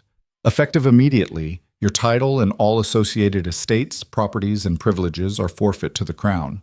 You will have 30 days to vacate Thornberry House and settle your affairs. After that, you will be Frederick Chelworth, private citizen, with no legal claim to the duchy or its holdings. The gavel came down with a sound like finality. Frederick stood perfectly still, feeling the architecture of his identity collapse around him. Everything he had been, everything he had spent his life building, everything his family had died protecting for 8 generations, gone. Because he had tried to be better than what power demanded he become. The committee members filed out quickly, avoiding eye contact, eager to escape the scene of destruction they had just created. Stannard lingered in the doorway, watching Frederick with an expression that might have been satisfaction or might have been pity. You should have listened to me, he said quietly. Power is not optional, Frederick. You either learn to wield it or it destroys you. Then he left. Frederick and Beatrice stood alone in the empty chamber, holding hands in the ruins of everything Frederick had once been. And Beatrice said very softly, Are you all right? Frederick looked at her, at the woman who had walked into this chamber knowing it would cost him his title, who had told the truth when lying would have been easier, who had chosen integrity over security and demanded he do the same. No, he said honestly, I'm not all right. He took a breath. But I will be. Because standing in the wreckage of his old life, stripped of title and authority and every piece of inherited identity he had ever relied on, Frederick finally understood what Beatrice had been trying to teach him for 3 years. Power, was not who he was. It was just what he had used to avoid becoming someone real. And now, With nothing left to hide behind, Frederick had no choice but to finally discover who he actually was without the armor of aristocracy protecting him. Potek. They left London the next morning. Frederick walked out of the townhouse he no longer owned, carrying a single bag of belongings from a life that no longer existed, and felt nothing but exhausted relief. Beatrice walked beside him, her hand in his, steady and certain. "Where do we go now?" Frederick asked. Beatrice smiled. "Anywhere we want." And for the first time in his life, Frederick understood that freedom was not the same as power. Freedom was the terrifying, exhilarating, brutally honest possibility that you might become someone worth knowing. Not because of what you were born into, but because of what you chose to build when everything else was stripped away. They returned to Thornberry House to find it already being dismantled. Crown officials were cataloging assets, sorting through generations of accumulated wealth, preparing to auction off everything that had defined Frederick's family since before England was unified. The tenants gathered at the main gate when Frederick arrived, faces uncertain, waiting to see if the man who had promised them partnership would simply vanish now that he had nothing left to offer. Thomas Graves stood at the front, at shame written across his features. The man who had testified against Frederick under Stannard's coercion, who had betrayed the only lord who had ever treated him like a partner instead of property. And behind them all, watching from the manor steps, stood Stannard himself, arms crossed, expression triumphant, waiting to watch his nephew break. Frederick stood at the gate with Beatrice's hand in his, staring at the ruins of his inheritance, and realized with cold clarity that this was not the end of the story. This was the crucible. The moment when everything he claimed to have learned would either prove true or reveal itself as another comfortable lie. He could walk away, start fresh somewhere else, build a new life with Beatrice where no one knew what he had lost. Or he could stay, face the people he had failed, rebuild from nothing with no title to protect him and no authority to demand their trust. One path was escape. The other was transformation. And Frederick finally understood that the man he wanted to become could not exist until the man he had been was completely, irrevocably destroyed. Frederick stood at the gate, looking at faces he recognized. Tenants he had worked beside for 3 years, people he had tried to help, partnerships he had built from the ruins of feudal extraction, and saw the question written across every expression. What happens to us now? The crown officials were inside, cataloging furniture and livestock and the accumulated wealth of 8 generations. Stannard stood on the manor steps like a conqueror surveying captured territory. And Thomas Graves, the man who had testified against him, stood at the front of the tenant crowd with shame carved into his features so deeply it looked permanent. Frederick felt Beatrice's hand tighten in his. She was not pulling him away. She was anchoring him in place, reminding him that retreat was always easier than reconstruction. And Frederick realized, standing there with nothing left except the choice itself, that every moment of his life had been leading to this one. He could walk away. Let Stannard win. Let the crown officials liquidate everything. Let the tenants scatter to find new lords who would treat them exactly the way lords had always treated tenants, as resources to be extracted, not partners to be respected. Or he could stay, not as the Duke of Thornberry, not as a man with inherited authority commanding obedience, just as Frederick, a man who had promised something and now had to deliver it without any of the tools he had relied on his entire life. Frederick took a breath and walked toward the gathered crowd. Stannard's expression shifted from triumph to curiosity. The crown officials paused their inventory. The tenants watched with the kind of wary hope that suggested they had been disappointed too many times to trust promises anymore. Frederick stopped in front of Thomas Graves. The older man flinched, unable to meet his eyes. Frederick said, quietly enough that only Thomas could hear, "I know why you testified against me. I know what he offered you. And I don't blame you for taking it." Thomas's eyes welled. "Your Grace, I—" "Don't call me that." Frederick's voice was steady. "I'm not your Grace anymore. I'm just Frederick. And I need you to tell me the truth. Did the reforms we built together actually help your family? Or were they just another form of exploitation dressed up as partnership?" Thomas looked at him then, shock breaking through the shame. "They helped. They helped more than anything in 3 generations. My son can read now because we could afford to send him to school. My wife doesn't wake up every morning wondering if we'll lose the farm. We had security for the first time in our lives.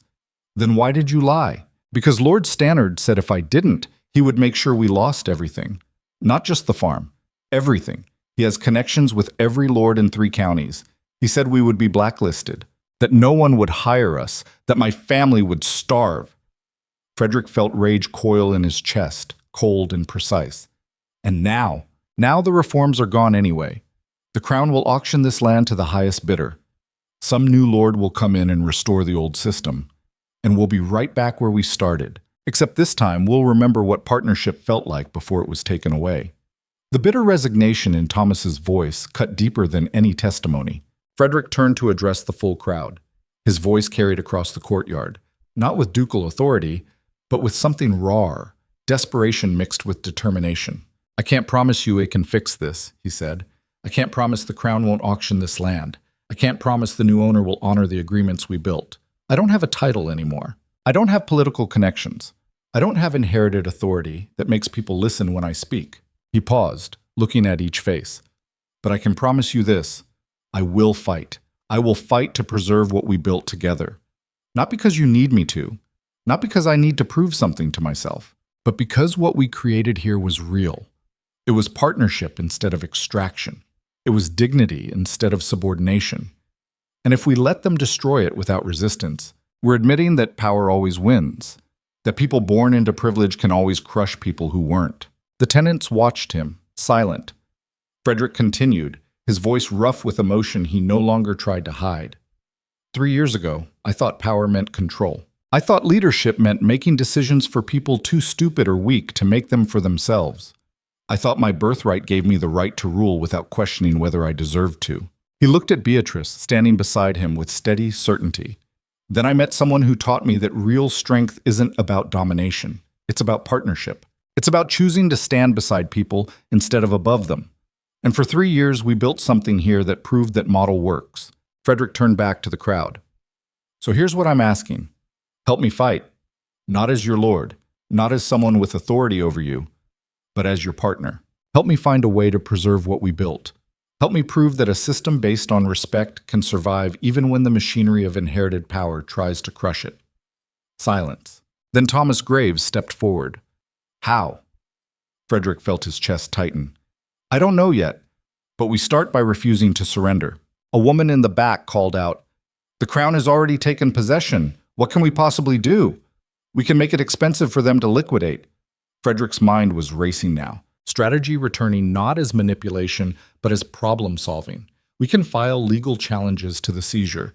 We can organize the tenants into a cooperative and bid on the land ourselves at auction. We can generate enough public attention that selling to an extractive lord becomes politically toxic. Another tenant spoke up. That requires money, lawyers, political connections. You just said you don't have any of that. You're right. Frederick nodded. I don't, but I know someone who does. He turned to look at Stannard, still watching from the manor steps. Then Frederick walked toward his uncle with the kind of purposeful stride that suggested he had finally stopped running from confrontation. Stannard watched Frederick approach with an expression that was part amusement, part wariness. He had won. The title was gone. The estates were forfeit. Victory was complete.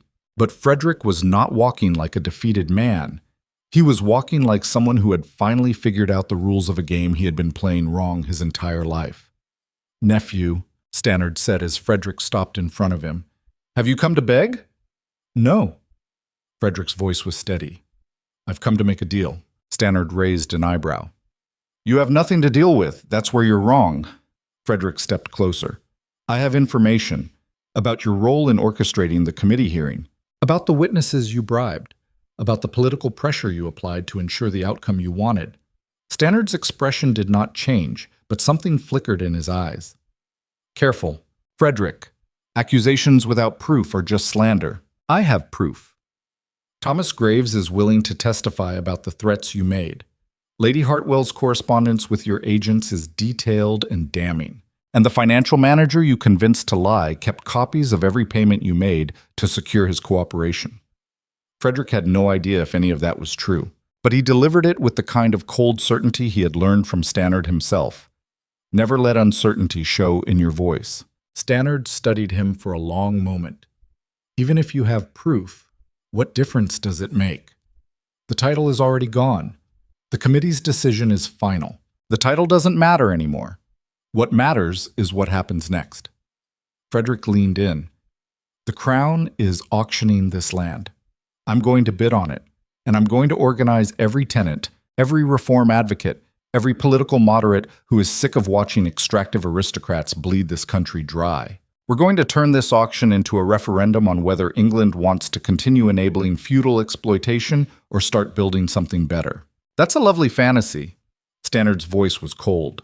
But fantasy requires funding, and you have none. That's why I'm making you a deal. Frederick held his uncle's gaze. You fund my bid at the auction.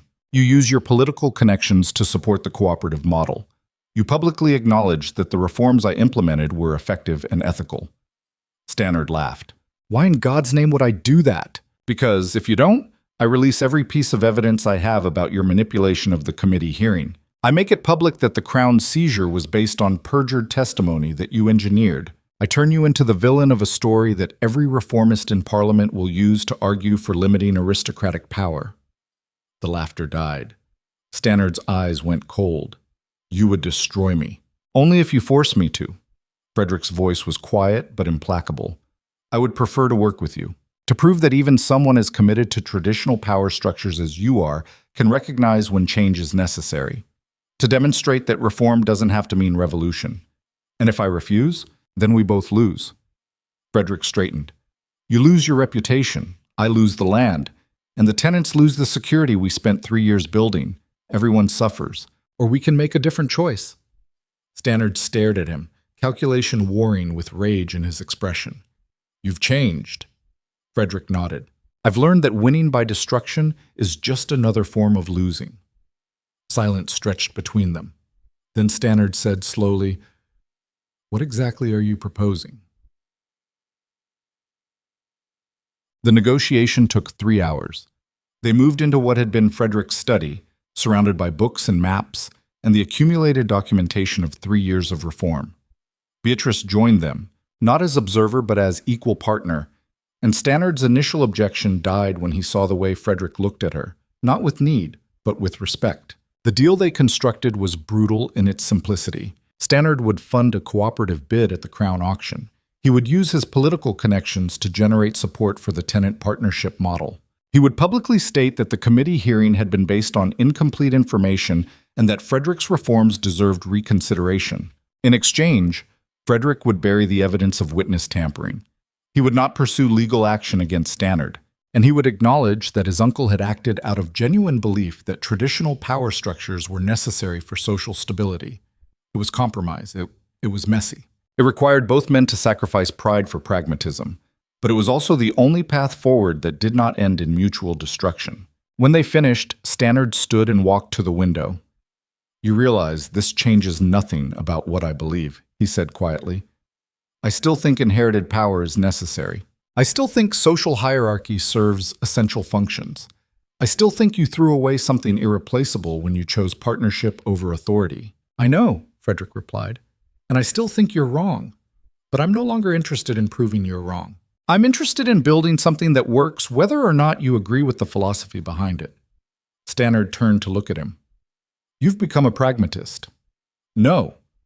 Frederick smiled without humor. I've become honest.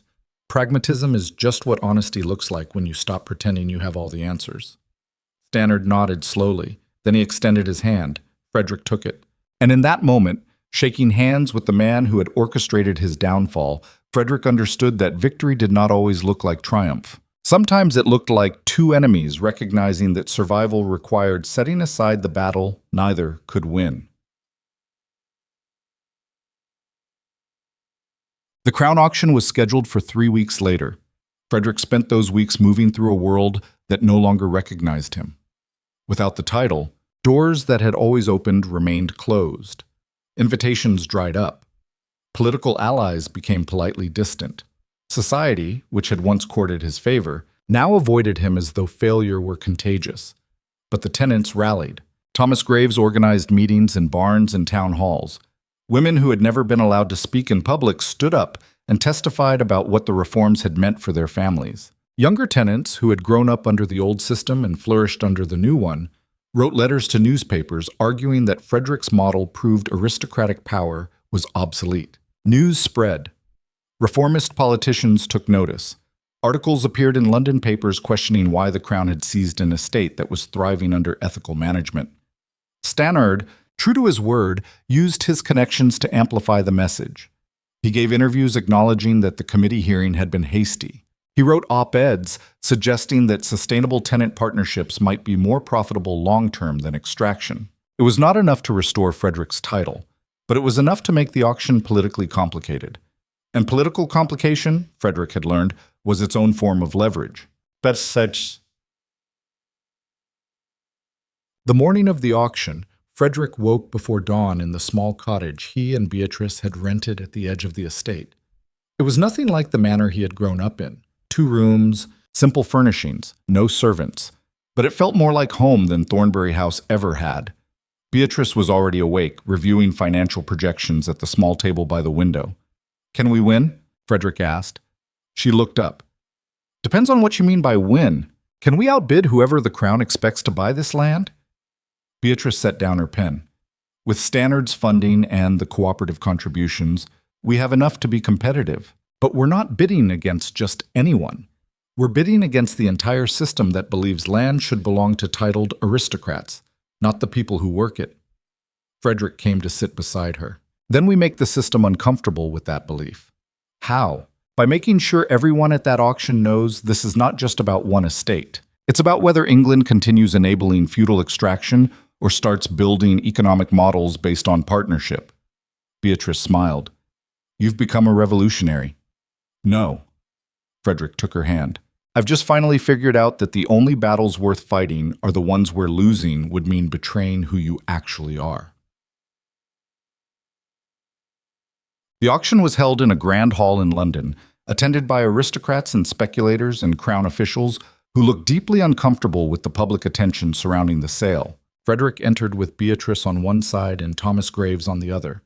Behind them, a delegation of 50 tenants filled the gallery, men and women who had scraped together every penny they could contribute to the cooperative bid. The room went silent when they walked in, because this was not how auctions were supposed to work. Land was sold to lords, not to the peasants who worked it. The natural order dictated that power flowed from title, not from labor. And Frederick's delegation was a direct challenge to that order. The auctioneer, a thin man with wire spectacles and a nervous disposition, cleared his throat. "Ladies and gentlemen, we are here to auction the former Thornberry estates, seized by the Crown following the committee determination of unfitness. Bidding will begin at £50,000. A murmur rippled through the room. Frederick raised his hand. 50,000. The auctioneer nodded, visibly relieved to have a starting bid. "Do I hear 55? A man in the back, Lord Brentwood, a notorious estate consolidator, raised his paddle. 55. 60, Frederick called. 65, Brentwood countered. The bidding escalated quickly. 70, 75, 80. Each increment pushed the cooperative fund closer to its limit.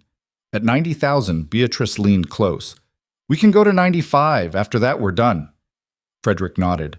"Then we make 95 count." When Brentwood bid 92, Frederick stood. £95,000, he said clearly. "And I want everyone in this room to understand what this bid represents. It's not just money.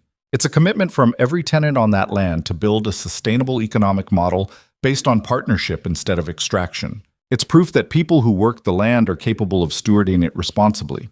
It's evidence that we don't need aristocratic title to create thriving communities." The room erupted into chaos. The auctioneer banged his gavel. "Order. Order, please." Brentwood stood, his face red. "This is inappropriate. This auction is not a political platform." "You're right," Frederick said. "It's an economic transaction, and I'm simply explaining to potential buyers why purchasing this land for the purpose of restoring extractive practices would be economically and politically disastrous." He turned to address the full room. "Anyone who buys this estate will face organized resistance from every tenant, legal challenges to any attempt to revoke partnership agreements, public scrutiny from reformist politicians and journalists. You won't just be buying land, You'll be buying a battle that will cost more in legal fees and reputation damage than the estate is worth. Brentwood's expression darkened. You're threatening potential buyers. I'm informing them of reality, Frederick corrected. They have a right to know what they're purchasing. The auctioneer looked desperately at the Crown official overseeing the auction. Sir, I don't know how to proceed. The official, a middle-aged man with the exhausted expression of someone who had not signed up for political theater, stood slowly. This auction will proceed in an orderly fashion, he said. Mr. Chelworth, you will refrain from further commentary, or you will be removed from the hall. Frederick met his eyes. Then remove me. But everyone here will know that the Crown silenced me because the truth was inconvenient. The official hesitated, and in that hesitation Frederick saw the opening. Because the Crown did not want this to become a public fight about aristocratic power versus economic reform. They wanted a quiet auction, a quick sale. The matter resolved without generating ammunition for politicians who wanted to limit feudal privilege. Frederick had just made quiet impossible. The official sat back down, defeated. Proceed with the auction. The auctioneer looked around the room. Do I hear a bid above 95,000? Silence. Brentwood was no fool. He recognized a political minefield when he saw one, and no amount of land was worth the public battle Frederick had just promised. Going once, the auctioneer said nervously. Silence. Going twice. Frederick held his breath. Beside him, Beatrice's hand found his, squeezing so hard it hurt. Sold, the auctioneer said finally, his voice barely audible, to the Thornberry Tenant Cooperative for £95,000. The gallery erupted. Tenants shouted with joy. Reformist observers applauded. Aristocrats murmured in scandal and disapproval. And Frederick stood in the center of the chaos, feeling nothing but exhausted relief. They had won, not by dominating, not by wielding inherited power, but by refusing to accept that power was the only currency that mattered. The celebrations lasted late into the night. The tenants gathered at a local tavern, toasting their victory with cheap ale and expensive hope. Frederick moved through the crowd, shaking hands and accepting congratulations from people who no longer saw him as their lord, but as their partner. Thomas Graves pulled him aside at one point, tears in his eyes. You did it. You actually did it. We did it, Frederick corrected. I couldn't have won that auction without every person who contributed to the cooperative, without every voice that testified about what the reforms meant, without you organizing meetings and convincing people that partnership was possible. Thomas shook his head. 3 years ago, I wouldn't have believed any of this was possible. A duke giving up his title to fight alongside tenants, an aristocrat arguing that we deserve to own the land we work. It's like the world turned upside down. Frederick smiled. Maybe the world was always upside down. We just finally figured out which direction was up. Later, much later, after the crowds dispersed and the tavern emptied, Frederick and Beatrice walked back to their cottage under a sky dense with stars. They moved in comfortable silence, hands linked, exhausted but content. Then Beatrice said, "What happens now? Now we rebuild." Frederick looked up at the stars. We formalize the cooperative structure. We establish governance systems that give every tenant equal voice in decision-making. We prove that this model can sustain itself long-term. That's not what I meant. Frederick glanced at her. Then what did you mean? Beatrice stopped walking. I meant what happens to us. You're not a duke anymore. You're not a lord. You're just Frederick. And I need to know if that's enough for you. Frederick turned to face her fully, seeing the vulnerability in her expression. Enough for me? Or enough for you? Both. He took her hands in his. 3 years ago, I thought I needed power to be worth something. I thought my identity was inseparable from my title. I thought losing the duchy would mean losing myself. And now? Now I know that everything I was before was just armor protecting me from having to discover who I actually am. Frederick pulled her closer. I don't need a title to be worth something, Beatrice. I just need to be someone you choose every morning when you wake up. Someone who fights beside you instead of above you. Someone honest enough to admit that I have no idea what I'm doing, but brave enough to try anyway. Beatrice smiled, tears catching the starlight. That's the most romantic thing you've ever said to me. It's also the truth. They kissed, standing in the road between what had been and what would be. And Frederick felt something settle in his chest, Not peace exactly, but certainty. Certainty that this was the life he wanted. Not because it was easy, not because it was prestigious, but because it was real. And real, he had finally learned, was the only foundation worth building on.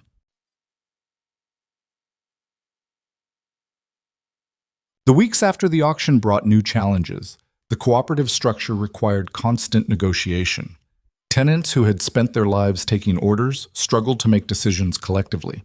Disagreements emerged about land management, profit distribution, governance protocols. Frederick found himself mediating disputes instead of issuing commands, learning to facilitate consensus instead of imposing solutions, discovering that partnership was infinitely more complicated than authority and infinitely more rewarding. Stannard surprisingly kept his word. He used his connections to smooth regulatory challenges. He wrote letters to political allies encouraging them to view the Thornberry experiment as a model worth studying rather than a threat to be crushed. They were not friends. They would never be friends. But they had reached something more valuable than friendship. Mutual respect born from recognizing that different philosophies could coexist if neither demanded total victory. 3 months after the auction, Frederick received a letter from the Peerage Committee. He opened it with Beatrice watching, both of them braced for another attack. Instead, they found an apology. The letter was formal, carefully worded, full of the kind of bureaucratic language designed to acknowledge error without accepting full responsibility. But the core message was clear. The committee recognized that the hearing had been influenced by incomplete testimony. While they could not restore Frederick's title, they were removing the fitness determination from official records. It changed nothing legally, but it changed everything symbolically. Because it meant the committee was admitting, however reluctantly, that Frederick had not been wrong to attempt reform. He had simply been ahead of his time. Frederick set the letter down and looked at Beatrice. "Do you think any of this will actually matter, long term?" Beatrice considered. "I think it depends on what happens next. If the cooperative succeeds, it proves that economic models based on partnership can work at scale. If it fails, it becomes ammunition for everyone who wants to argue that feudal hierarchies are necessary." "No pressure, then." She smiled. "You've never worked well without pressure." Frederick laughed, and the sound felt good, light, genuine, unburdened by the weight of inherited expectations. Bats. 6 months after the auction, the cooperative held its first General Assembly. Every tenant had a vote. Every voice carried equal weight. Decisions about land use, profit distribution, and governance structure were made collectively through debate and compromise in the messy, beautiful process of democracy. Frederick sat in the back, watching Thomas Graves chair the meeting with the kind of natural authority that came from being respected rather than feared. Beatrice sat beside him, taking notes for the educational reform network she now led, using the Thornberry model as a case study for sustainable economic partnership. At one point, a younger tenant stood and proposed that Frederick be given a leadership position in the cooperative. Frederick stood to respond. "I appreciate the gesture," he said, "but I think leadership positions should go to people who have worked this land their entire lives. People who understand its rhythms and challenges in ways I never will. I'm happy to serve as a consultant, to offer advice when asked. But this is your cooperative. You should lead it." The assembly debated for 20 minutes before voting to create an advisory council with rotating membership. Frederick was elected to the first term, along with 5 tenants who had been instrumental in organizing the auction bid. It was not lordship. It was not authority. It was just recognition that his contributions had value. And somehow, that meant more than any title ever had. Books. 1 year after losing his duchy, Frederick stood in the fields at dawn, watching tenants prepare for harvest. The work was hard. The profits were modest. The challenges were constant. But the land was thriving. The people were secure. And the model they had built was starting to attract attention from reformers across England. Beatrice came to stand beside him, her presence as steady and certain as it had been since the morning she first walked into his breakfast room 4 years ago. "Do you miss it?" she asked quietly. "The title, the power, the certainty of knowing who you were." Frederick considered the question honestly. "Sometimes," he admitted, "when things get difficult, there's a part of me that wishes I could just issue an order and make the problem disappear. That's easier than consensus building. But easier isn't better." Frederick turned to look at her. I spent 35 years being easy, being the Duke everyone expected. Playing the role I inherited without questioning whether it was the role I wanted. And now? Now I'm finally becoming the person I was supposed to be all along. Not someone who commands, someone who partners. Not someone who rules, someone who serves.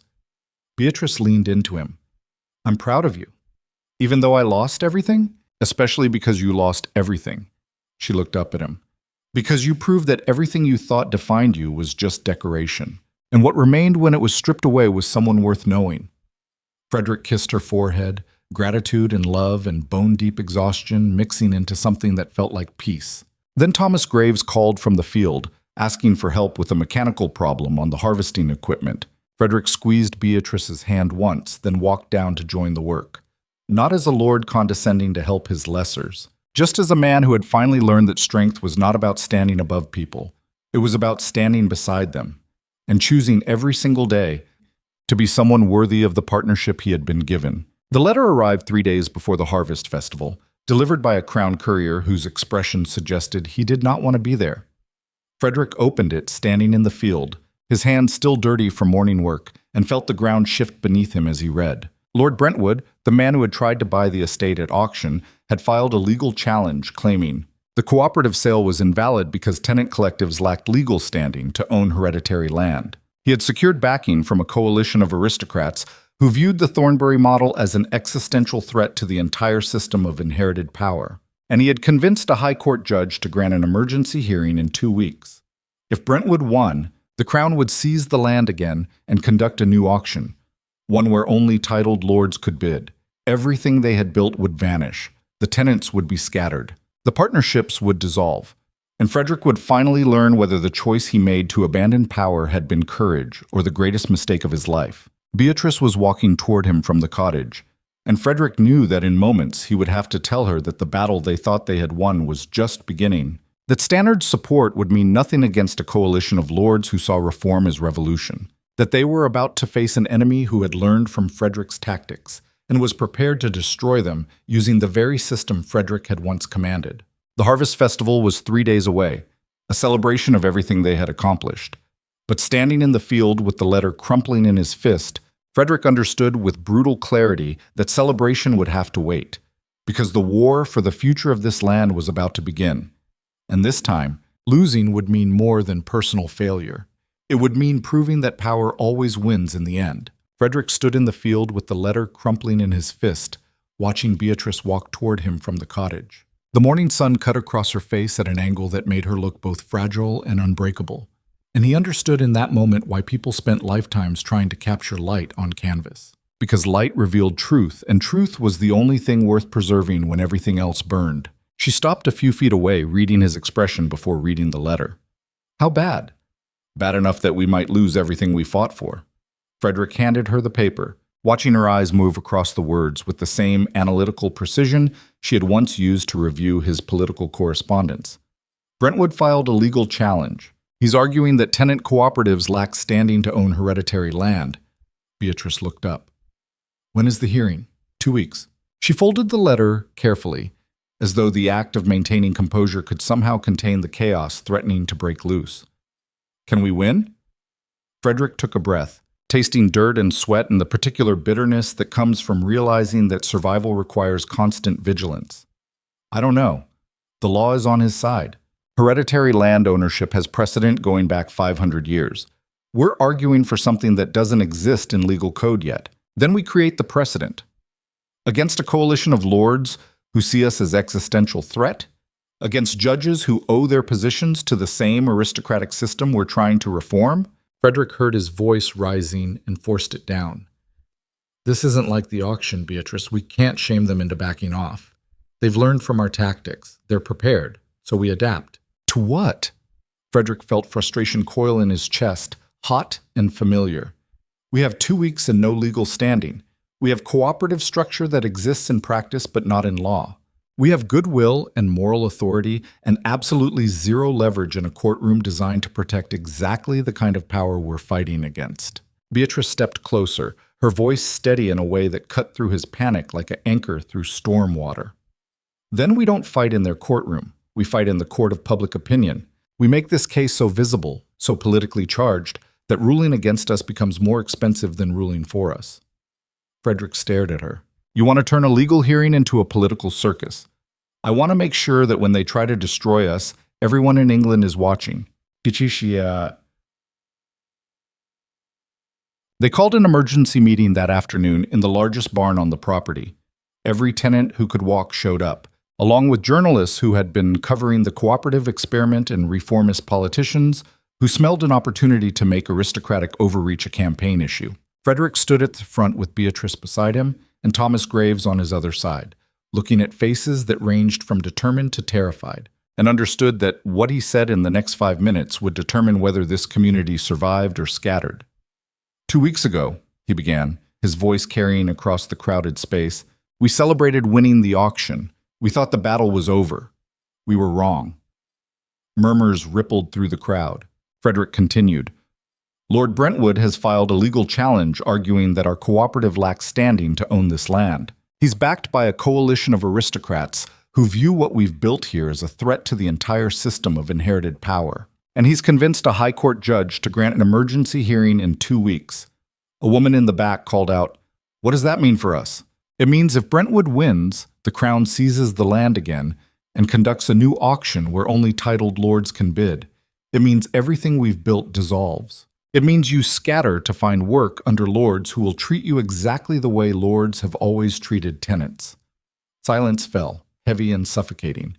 Then Thomas Graves stepped forward. So what do we do? Frederick looked at him, seeing the same shame that had marked Thomas's face after his testimony at the committee hearing, now replaced by something harder. We fight. Not with the weapons they expect. Not in courtrooms where the rules are written to protect them. We fight by making this case so public, so politically visible, that ruling against us becomes impossible. How? Another tenant asked. By turning the hearing into a referendum on whether England wants to continue enabling feudal extraction or start building economic models based on partnership. Frederick's mind was racing now, strategy returning, not as manipulation, but as survival instinct. We invite every journalist in London. We organize public demonstrations outside the courthouse. We get reformist politicians to speak on our behalf. We make sure that when the judge makes his ruling, the entire country is watching. That's a lot of noise for 2 weeks, someone muttered. Then we get started now. Beatrice stepped forward. I'll contact the Educational Reform Network. They have connections with journalists and activists across England.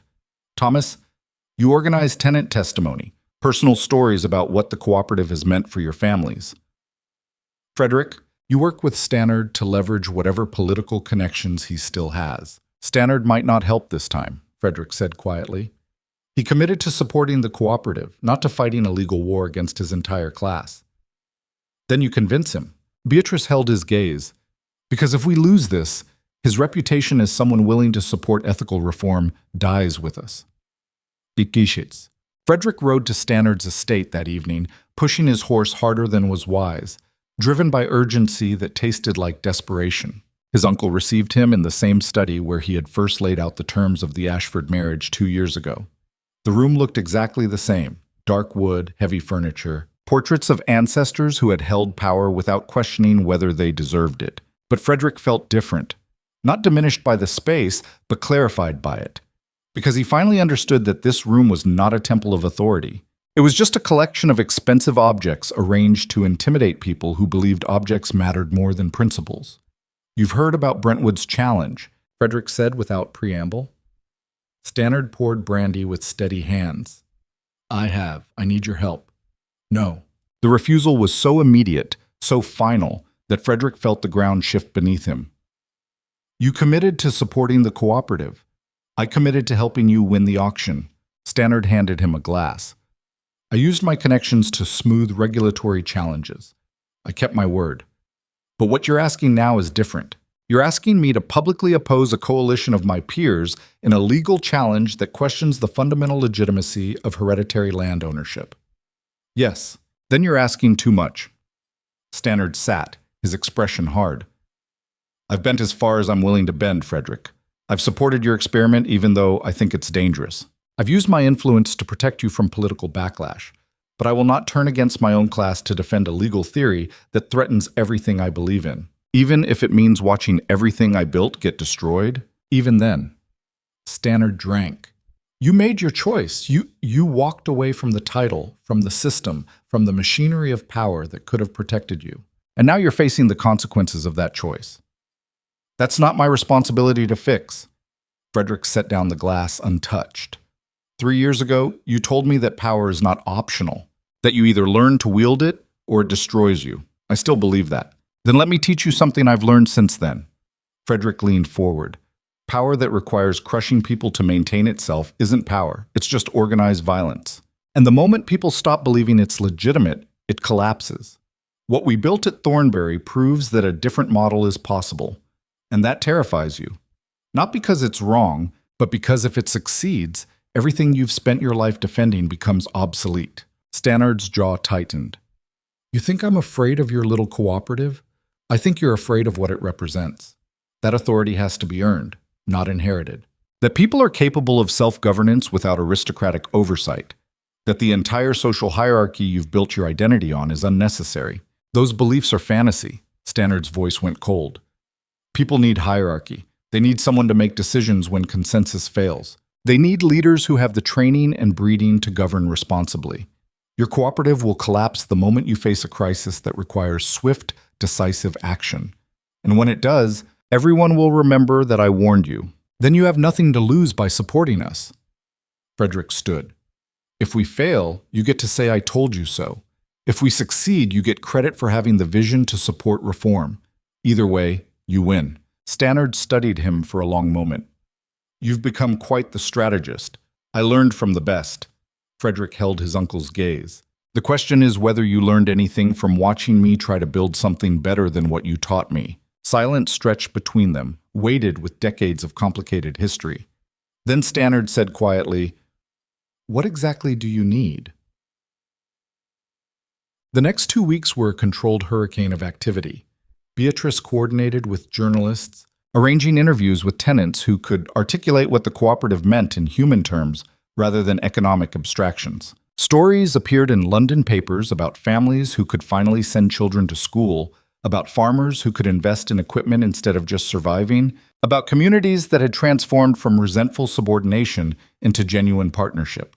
Thomas Graves organized public demonstrations, gathering support from labor unions and reform movements across England. Hundreds of people committed to showing up outside the courthouse on the day of the hearing, turning what should have been a routine legal proceeding into a political spectacle. Frederick worked with Stannard to identify sympathetic politicians and pressure points in the judicial system. They did not have enough influence to guarantee victory, but they had enough to make victory uncertain. And uncertainty, in a system built on precedent and predictability, was its own form of power. 3 days before the hearing, Frederick received a letter from Lord Brentwood himself. The message was brief and brutally direct. Withdraw your claim to the land, accept a financial settlement, and I will drop the legal challenge. Refuse, and I will destroy everything you've built and make sure no tenant cooperative ever attempts this again. Frederick showed the letter to Beatrice that evening in their cottage. It's a good offer, he said quietly. We could take the settlement money and start over somewhere else. Build a new cooperative without the legal complications. Beatrice looked at him with an expression that was part disappointment, part understanding. Do you want to accept? Part of me does. Frederick sat beside her. The part that's exhausted from fighting. The part that wants to believe survival is enough. The part that would rather run than risk losing everything again. And the other part knows that if we accept this offer, we're admitting that power always wins. That people who are born into privilege can always crush people who weren't. That reform is only possible when the reformers quit before making real change. Beatrice took his hand. Then we don't accept, even if it means losing? Especially if it means losing. Her voice was steady. Because some battles are worth fighting even when victory is uncertain. Not because we're guaranteed to win, but because refusing to fight guarantees we'll lose. Frederick looked at their joined hands, marveling at how something so simple could feel like an anchor in chaos. 3 years ago, I thought I knew what courage was. I thought it meant never showing weakness, never admitting fear, never backing down from confrontation. And now? Now I know courage is just the decision to keep moving forward when every rational instinct says to retreat. It's not about fearlessness. It's about choosing to act despite terror. He looked up at her. I'm terrified, Beatrice. Terrified that we'll lose. Terrified that I've led these people into a battle they can't win. Terrified that everything we've built will collapse and prove that Stannard was right all along. I know. Beatrice squeezed his hand. I'm terrified too. But you're not running. Neither are you. And somehow, saying it aloud made it true. The morning of the hearing, Frederick woke before dawn to find Beatrice already dressed, standing by the window and staring at the darkness slowly giving way to light. He came to stand beside her, not speaking, just sharing the weight of what they were about to face. When the sun finally broke the horizon, Beatrice said quietly, "Whatever happens today, I want you to know that these 3 years have been the best of my life, not because they were easy, because they were real." Frederick felt his throat tighten. Even if we lose? Especially if we lose. She turned to look at him. Because losing honestly is worth more than winning by compromise. And if the system destroys us for trying to build something better, at least we'll know we didn't destroy ourselves by giving up. They left for London an hour later, joining a caravan of tenants and supporters making the journey to the courthouse. The procession stretched for miles, a visible demonstration that this was not just about one estate, but about the possibility of economic partnership challenging feudal extraction across England. When they arrived at the courthouse, Frederick saw the crowd already gathered, hundreds of people holding signs and chanting slogans about land rights and economic justice. Journalists swarmed, interviewing tenants and photographing the spectacle. Politicians gave impromptu speeches about the need for reform. And standing on the courthouse steps, watching the chaos with an expression of barely contained fury, was Lord Brentwood.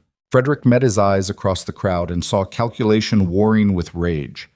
Brentwood had expected a quiet legal proceeding. He had gotten a political movement. Inside the courthouse, the atmosphere was electric with tension. The courtroom was packed beyond capacity, with observers filling every seat and lining the walls. Judges sat behind the bench with expressions that suggested they deeply regretted agreeing to hear this case. And at the plaintiff's table, Brentwood's legal team arranged documents with the kind of meticulous precision that suggested they had prepared for every possible argument. Frederick took his seat at the defendant's table with Beatrice on one side and the cooperative solicitor on the other. The solicitor was young, idealistic, and honest enough to admit he had never argued a case remotely this complicated. "We're outmatched," the solicitor whispered. "Brentwood has 3 of the best legal minds in England. We have statute and precedent all against us. The only thing we have going for us is public pressure." "Then public pressure better be enough," Frederick replied. The lead judge, Lord Chief Justice Harrington, called the court to order with a gavel that sounded like inevitability. "We are here to consider the matter of Brentwood versus the Thornberry Tenant Cooperative," he began, his voice formal and devoid of emotion. "The plaintiff argues that tenant collectives lack legal standing to own hereditary estates. The defendant argues that modern economic partnership supersedes archaic ownership restrictions. This court will hear arguments from both sides before rendering judgment." Brentwood's lead counsel stood, a man in his 60s with silver hair and the kind of confidence that came from never having lost a case that mattered. "My lords," he began, "this case is not complex. English law has recognized hereditary land ownership for 5 centuries. The principle is simple. Estates pass through titled lineage to ensure stable stewardship and prevent fragmentation into competing claims. Tenant cooperatives, by definition, represent fragmented ownership among multiple parties with no bloodline connection to the land. Allowing such collectives to own hereditary estates would undermine centuries of legal precedent and create chaos in property law." He spoke for 20 minutes, citing case after case where courts had upheld hereditary restrictions. Each citation was precise, each argument airtight within the existing legal framework. When he finished, the courtroom was silent with the weight of established law. Then the cooperative solicitor stood, looking young and uncertain beside Brentwood's polished legal team. "My lords," he began, his voice less confident but no less determined, "the plaintiff's argument relies on precedent. But precedent is not the same as justice. 5 centuries ago, English law also supported slavery. It supported denying women property rights. It supported child labor. We abandoned those precedents when we recognized they were fundamentally unjust. I submit that hereditary land ownership based solely on bloodline is equally unjust." Murmurs rippled through the courtroom. The solicitor continued, gaining confidence. The Thornberry Cooperative has demonstrated effective land stewardship for over a year. Crop yields are up. Tenant welfare has improved. The land is thriving under collective management. To argue that these people lack standing to own land they have successfully cultivated simply because they were not born into the right families is not legal reasoning. It's class prejudice disguised as precedent. One of the judges leaned forward. Are you suggesting this court abandoned 5 centuries of property law? I'm suggesting this court recognize that property law can evolve to reflect modern understanding of economic partnership and ethical stewardship. The solicitor straightened. The question before you is not whether tenant cooperatives fit existing precedent. The question is whether existing precedent serves justice or simply perpetuates inherited privilege. The arguments continued for hours, each side presenting witnesses and evidence and legal theories that circled the same fundamental question. Does land belong to whoever inherits the title, or to whoever works it responsibly? Frederick sat silent through all of it, watching judges who looked increasingly uncomfortable with the political implications of whatever they decided. Because this was not just a legal case anymore. It was a referendum on the legitimacy of aristocratic power itself. And the judges knew that whichever way they ruled, they would be making a political statement that would reverberate across England for decades. The court adjourned for deliberation just after noon. Frederick walked outside to find the crowd had doubled in size. Reformist politicians were giving speeches. Tenants were sharing their stories with journalists. The energy was electric, dangerous, the kind of crowd momentum that could either force change or collapse into violence. Beatrice found him standing at the edge of the gathering, watching people who had believed in the cooperative enough to risk public demonstration. "What do you think they'll decide?" she asked. Frederick took a breath. Legally, Brentwood should win. The precedent is clear. Hereditary estates pass through titled lineage. That's been law for 500 years, but law is not made in courtrooms alone. It's made by people refusing to accept unjust systems until the system has no choice but to adapt. Frederick gestured to the crowd. Those judges saw this. They saw hundreds of people willing to fight for a different model, and they know that ruling against us means ruling against a movement that's bigger than one estate. So we wait.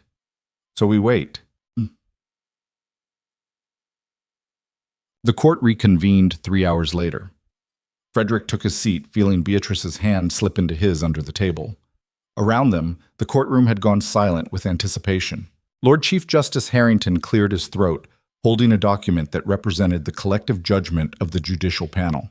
"This court has deliberated on the matter before us," he began, his voice formal but carrying an undercurrent of something that might have been reluctance. "The question presented is whether tenant cooperatives possess legal standing to own hereditary estates under English law." Frederick held his breath. "The law is clear on this matter," Harrington continued. "Hereditary estates are subject to specific ownership restrictions based on titled lineage. These restrictions exist to ensure stable stewardship and prevent property fragmentation. However, the court recognizes that the case before us presents unique circumstances that challenge the application of traditional precedent." He paused, and in that pause, Frederick heard the entire future hanging in balance. It is the judgment of this court that while tenant cooperatives do not fit traditional definitions of hereditary ownership, they may be granted provisional ownership rights subject to Crown oversight and periodic review. The Thornberry Cooperative will retain ownership of the contested land on a probationary basis for 5 years, during which time its governance and stewardship will be monitored. If the cooperative demonstrates stable management and ethical practices, full ownership rights may be granted at the end of that period. If it fails to meet established standards, the land will revert to traditional auction. The courtroom erupted, supporters cheered, Brentwood's legal team looked stunned, journalists scrambled to take notes, and Frederick sat perfectly still, feeling the verdict land like something between victory and uncertainty. They had won. Not completely, not permanently, but they had won the right to continue existing, to prove that their model could work, to demonstrate that land ownership could be earned through stewardship instead of inherited through bloodline. It was compromise. It was messy. It required accepting Crown oversight and perpetual scrutiny. But it was also survival, and survival, Frederick had learned, was the foundation upon which everything else could be built. Outside the courthouse, the celebrations were chaotic and joyful. Tenants embraced each other. Reformist politicians gave victory speeches. Journalists interviewed anyone who would talk about what the ruling meant. Frederick stood at the edge of the crowd, watching people celebrate a victory he had helped secure, and felt something settle in his chest that was not quite peace, but was close enough. Beatrice came to stand beside him. "We did it." Provisionally, Frederick corrected. For 5 years. Subject to Crown oversight and periodic review. She smiled. "You're never satisfied, are you? I'm terrified." Frederick turned to look at her. Terrified that we'll fail the review. Terrified that 5 years isn't enough time to prove the model works. Terrified that we've just delayed inevitable defeat instead of securing real victory. Beatrice took his hand. Or maybe we've just proven that change is possible even when the entire system is designed to prevent it. Maybe we've created precedent that other cooperatives can build on. Maybe we've won something more valuable than guaranteed success. What's that? The right to try. They returned to the estate as the sun was setting, exhausted but victorious in the complicated way that real victories are. Not clean, not complete, but real enough to matter. The tenants organized an impromptu celebration in the main field, with food and music and dancing that lasted late into the night. Frederick moved through the crowd, shaking hands and accepting congratulations, and feeling the weight of responsibility settle deeper into his bones. Because provisional victory meant perpetual vigilance. It meant 5 years of proving they could govern themselves effectively. 5 years of Crown oversight scrutinizing every decision. 5 years of knowing that failure would destroy not just this cooperative, but the possibility of others following their model. Near midnight, Frederick found Thomas Graves sitting alone at the edge of the celebration, staring at the dark fields. "Not celebrating?" Frederick asked. Thomas looked up. "I'm celebrating, just quietly." He gestured to the fields. 3 years ago, none of this existed. I was a tenant who took orders and paid rent and accepted that my place in life was determined by who my parents were. Now I'm part of a collective that owns the land we work. That gets to make decisions about how we govern ourselves. That proved to a high court that partnership is not just fantasy. But I also know that 5 years is both forever and no time at all. Thomas stood. "We have to be perfect for 5 years, Frederick. No disputes we can't resolve, no financial problems we can't fix, no governance failures that give the Crown reason to revoke our ownership. That's a lot of pressure." Frederick nodded. "I know, and I'm sorry for that. I'm sorry that your freedom comes with conditions that no titled lord would ever face. Don't apologize." Thomas met his eyes. "You gave us something worth fighting for. Now we have to prove we can keep it." Later, much later, after the celebrations finally died down and the tenants drifted back to their homes, Frederick and Beatrice sat outside their cottage, watching stars emerge in a sky finally clear of smoke and noise. "Do you think we can do it?" Frederick asked quietly. "Prove we can govern ourselves for 5 years without failure?" Beatrice leaned against him. "I think we don't have a choice. We either succeed or prove that every aristocrat who ever argued against reform was right." "That's comforting." She smiled. "The truth rarely is." They sat in silence for a while, letting exhaustion settle into their bones. Then Frederick said, 3 years ago, I would have called this a defeat. Provisional ownership subject to Crown oversight. 5 years of perpetual scrutiny. Victory that requires us to be perfect when our opponents are allowed to be flawed. And now I understand that this is what justice looks like when you're building it from nothing. Messy, conditional, requiring constant effort. Not because the system wants us to succeed, but because the system is finally being forced to acknowledge we exist. Beatrice turned to look at him. "You've changed. I've learned." Frederick met her gaze. "I've learned that power is not about domination, it's about partnership. I've learned that losing everything can teach you what actually matters. I've learned that the only battles worth fighting are the ones where losing would mean betraying who you actually are." He paused. "And I've learned that I would rather spend the rest of my life building something imperfect with you than spend another moment pretending to rule something I never actually believed in." Beatrice kissed him, soft and certain, and Frederick felt gratitude so overwhelming it bordered on grief for all the years he had wasted believing that authority was the same as worth. 5 years later, Frederick stood in the same courthouse, in the same courtroom, before the same judicial panel, waiting for the final ruling on whether the Thornberry Cooperative's provisional ownership would become permanent. The 5 years had been hard, harder than he had imagined. The Crown oversight had been invasive and often hostile. Every decision had been scrutinized. Every dispute had been documented. Every financial fluctuation had been analyzed for evidence of instability. But they had survived. The cooperative had weathered bad harvests and good ones. They had resolved disputes through collective governance. They had demonstrated that tenant-owned land could be managed as effectively as aristocratic estates. More effectively, in some measures, because the people making decisions were the same people affected by them. The courtroom was less crowded this time. The political energy that had surrounded the original hearing had faded. This was no longer a revolutionary moment.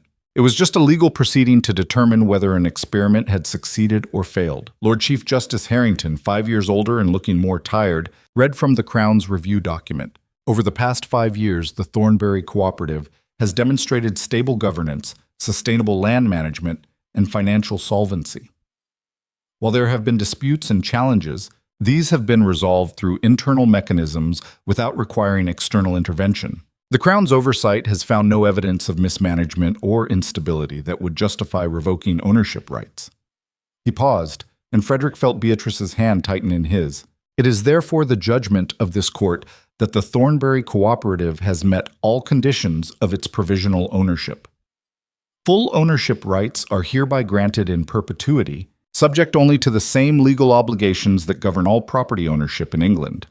The gavel came down, and Frederick felt something that had been clenched tight in his chest for 5 years finally release. They had won, not provisionally, not conditionally, but permanently.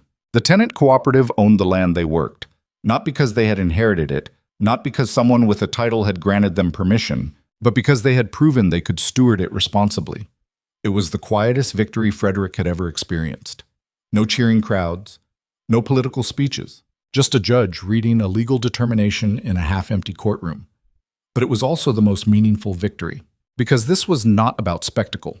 It was about legitimacy, about the legal system finally, reluctantly, acknowledging that land ownership could be earned through work instead of inherited through blood.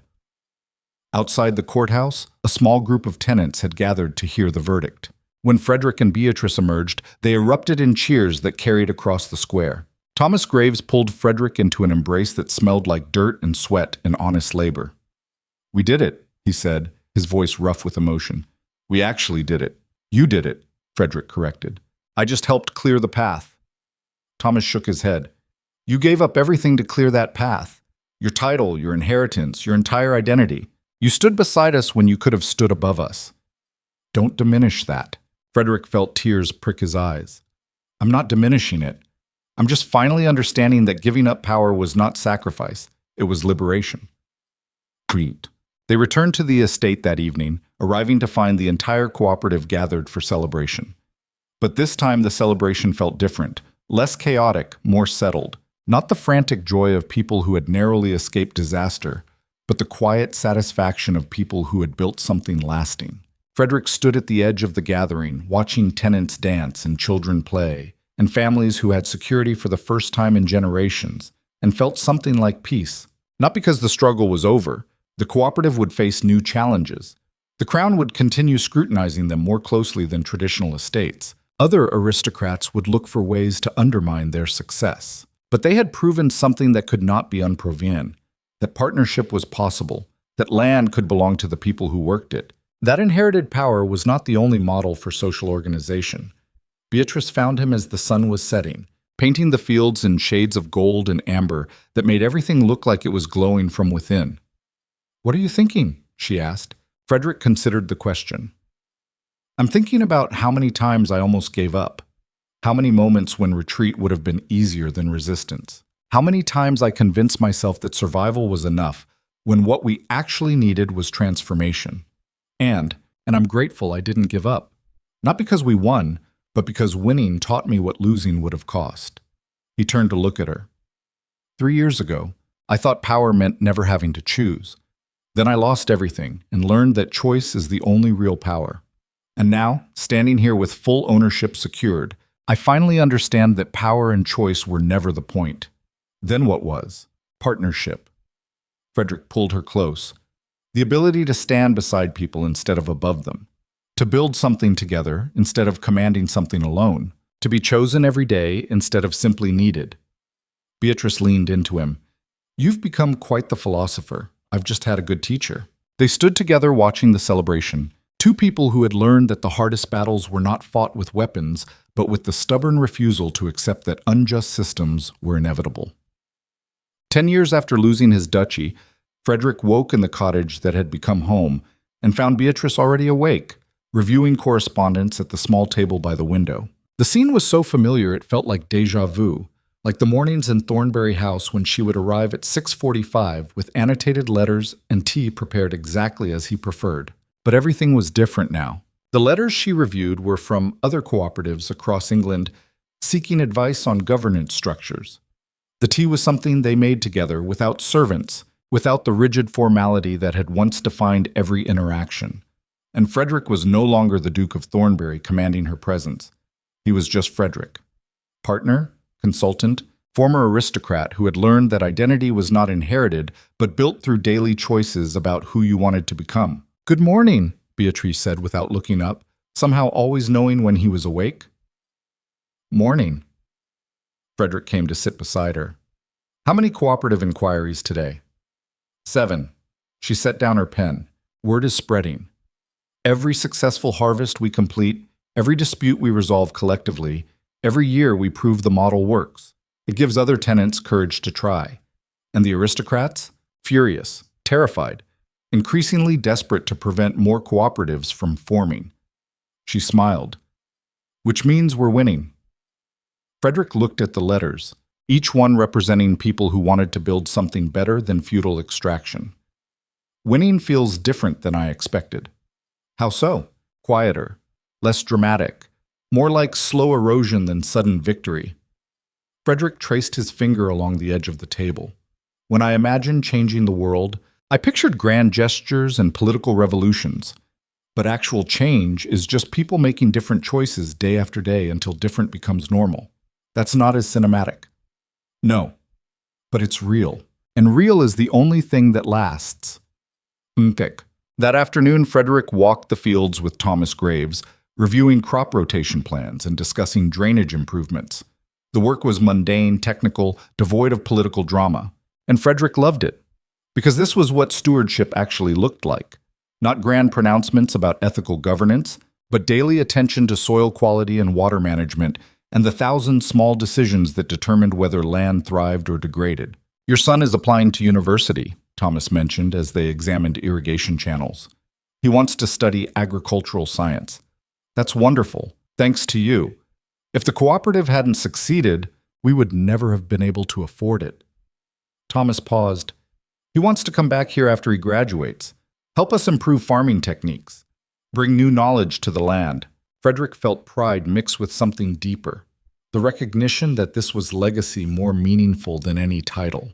The next generation choosing to return not because they were forced to, but because they saw value in the work. "The cooperative is lucky to have him," Frederick said. Thomas laughed. "He's lucky to have a choice. That's what you gave us, Frederick. Not wealth or security or even land ownership. You gave us choice, the ability to decide what our lives would be instead of simply accepting what we were born into." They walked in comfortable silence, two men from different worlds who had learned to build something together. Then Thomas said quietly, "Do you ever regret it, giving up the title?" Frederick considered the question honestly. "Sometimes. When things get difficult, there's a part of me that wishes I could just issue an order and make the problem disappear. That's easier than consensus building. But easier isn't better, and I would rather spend the rest of my life building something imperfect with people who choose to stand beside me than spend another moment commanding people who have no choice but to obey. That's the difference between a lord and a partner," Frederick smiled. "It took me 35 years to learn that difference. I'm just grateful I figured it out before it was too late." That evening, Frederick and Beatrice hosted dinner for cooperative council members at their cottage. The space was small, the food simple, the gathering informal in a way that would have horrified aristocratic society. But the conversation was rich. Debate about governance challenges, discussion of new agricultural techniques, laughter about mistakes made and lessons learned. Frederick sat at the head of the table not because he held authority, but because someone had to sit there and it happened to be his cottage. And he listened more than he spoke, recognizing that his greatest contribution was no longer strategic brilliance, but the willingness to amplify other voices. Near the end of the evening, one of the younger council members asked, "What do you think the cooperative will look like in 50 years?" Frederick considered. "I hope it's unrecognizable. I hope you've innovated beyond anything I imagined. I hope my ideas seem quaint, and you've discovered better models I was too limited to envision." The table went quiet.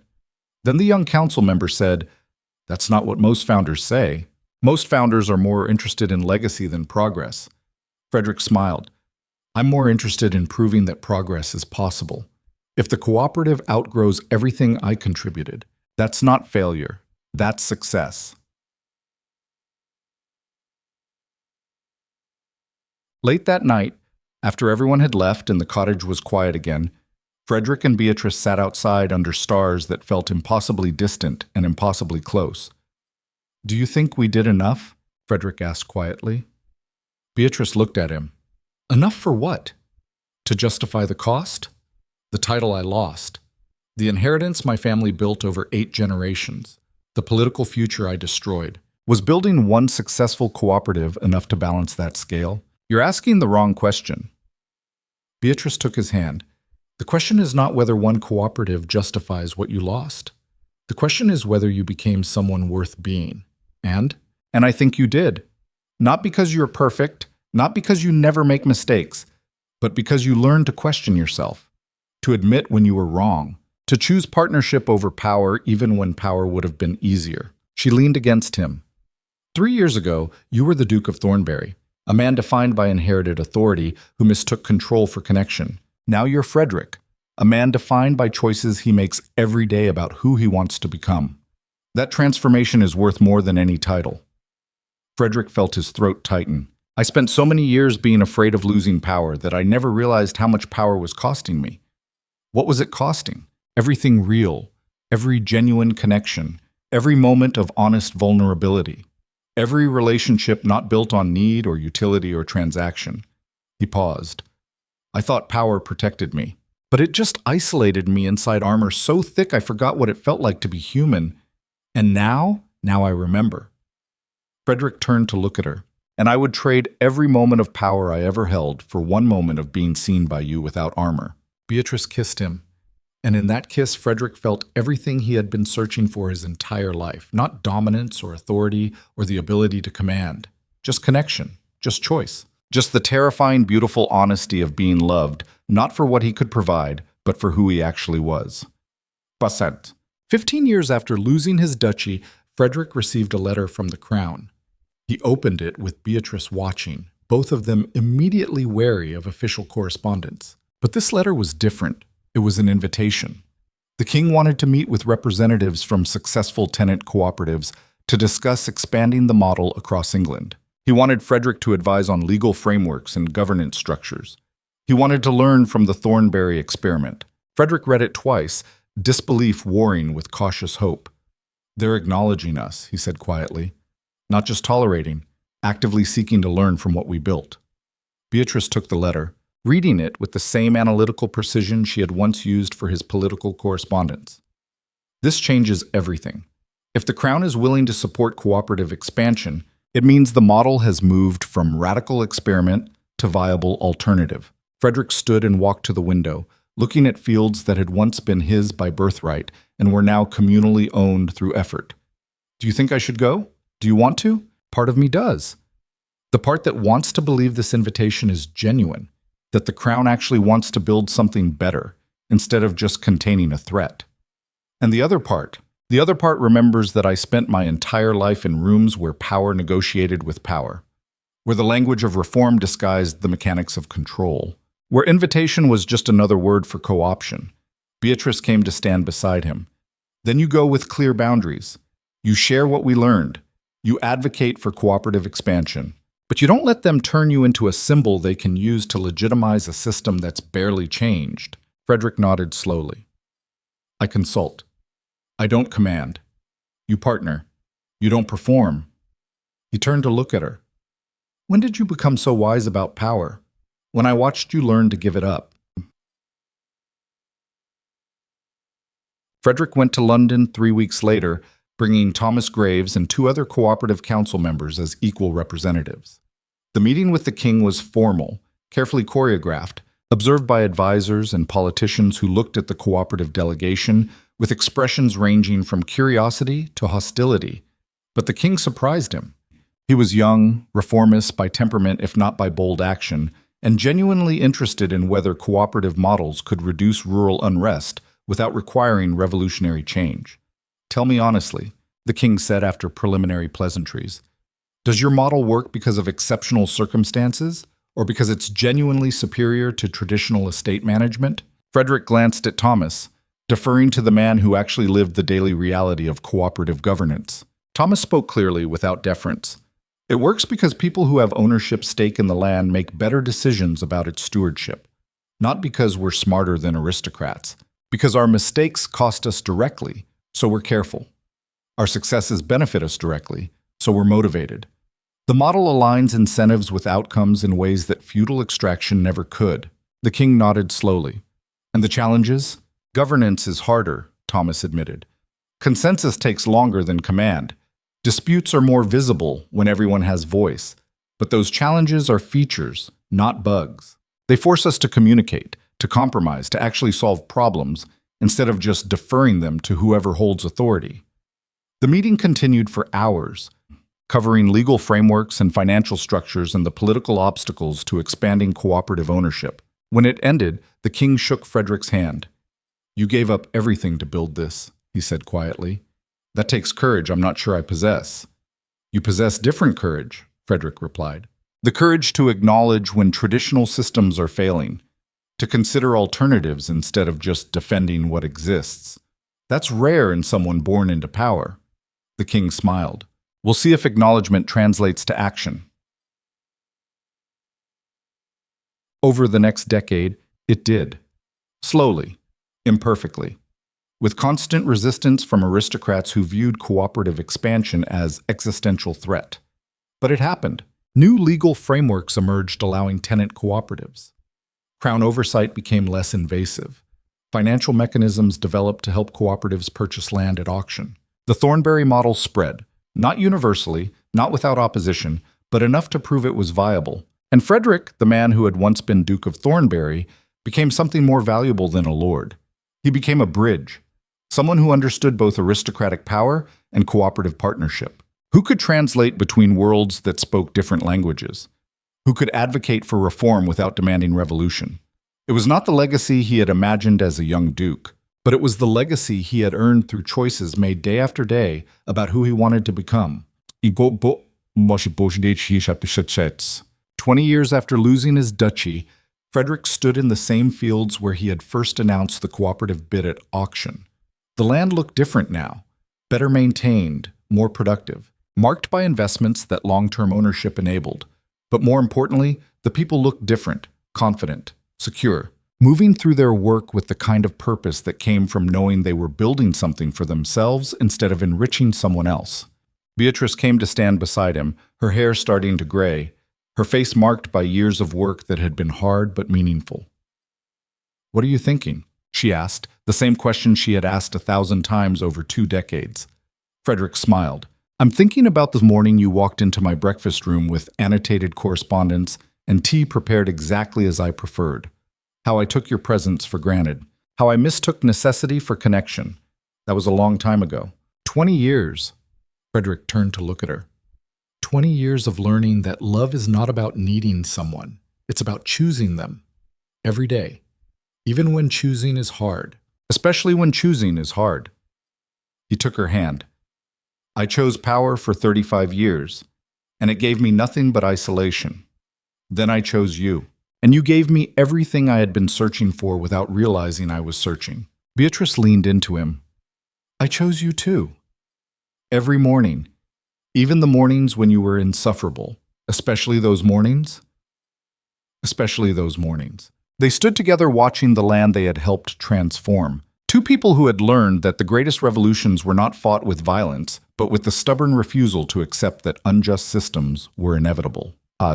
Frederick died at 73, 25 years after losing his duchy, surrounded by people who knew him not as the Duke of Thornberry, but as Frederick, partner, consultant, the man who had proven that inherited power was not destiny. Beatrice held his hand as his breathing slowed, both of them knowing that death was just the final partnership, one last thing they would navigate together before navigating alone. "Do you have regrets?" she asked quietly. Frederick smiled, his voice barely above whisper. "Only that I wasted so many years believing power mattered more than people. You figured it out eventually." Eventually. He squeezed her hand with what strength remained. "That's all anyone can hope for. That we figure it out before it's too late." "You figured it out," Beatrice said, tears streaming down her face. "And you taught others, and the cooperatives will continue long after we're gone. That's legacy, Frederick. Not title or land or inherited authority, just the ripples of choices made honestly." Frederick closed his eyes, feeling the weight of a life finally lived according to principles discovered rather than inherited. And his final thought, as consciousness faded, was gratitude, not for power he once held, but for having learned, just in time, what it meant to be human. The Thornberry Cooperative continued long after Frederick's death. They placed a simple marker in the field where he used to walk, not a monument to power, but recognition that one person's choice to abandon authority had created space for partnership to flourish. The inscription read, "Frederick Chelworth, 1785 to 1858. He learned the difference between ruling and serving." That was enough. And it was, because the greatest victories are not won through domination, but through the quiet daily choice to stand beside people instead of above them, to build instead of command, to partner instead of rule, to be chosen instead of needed.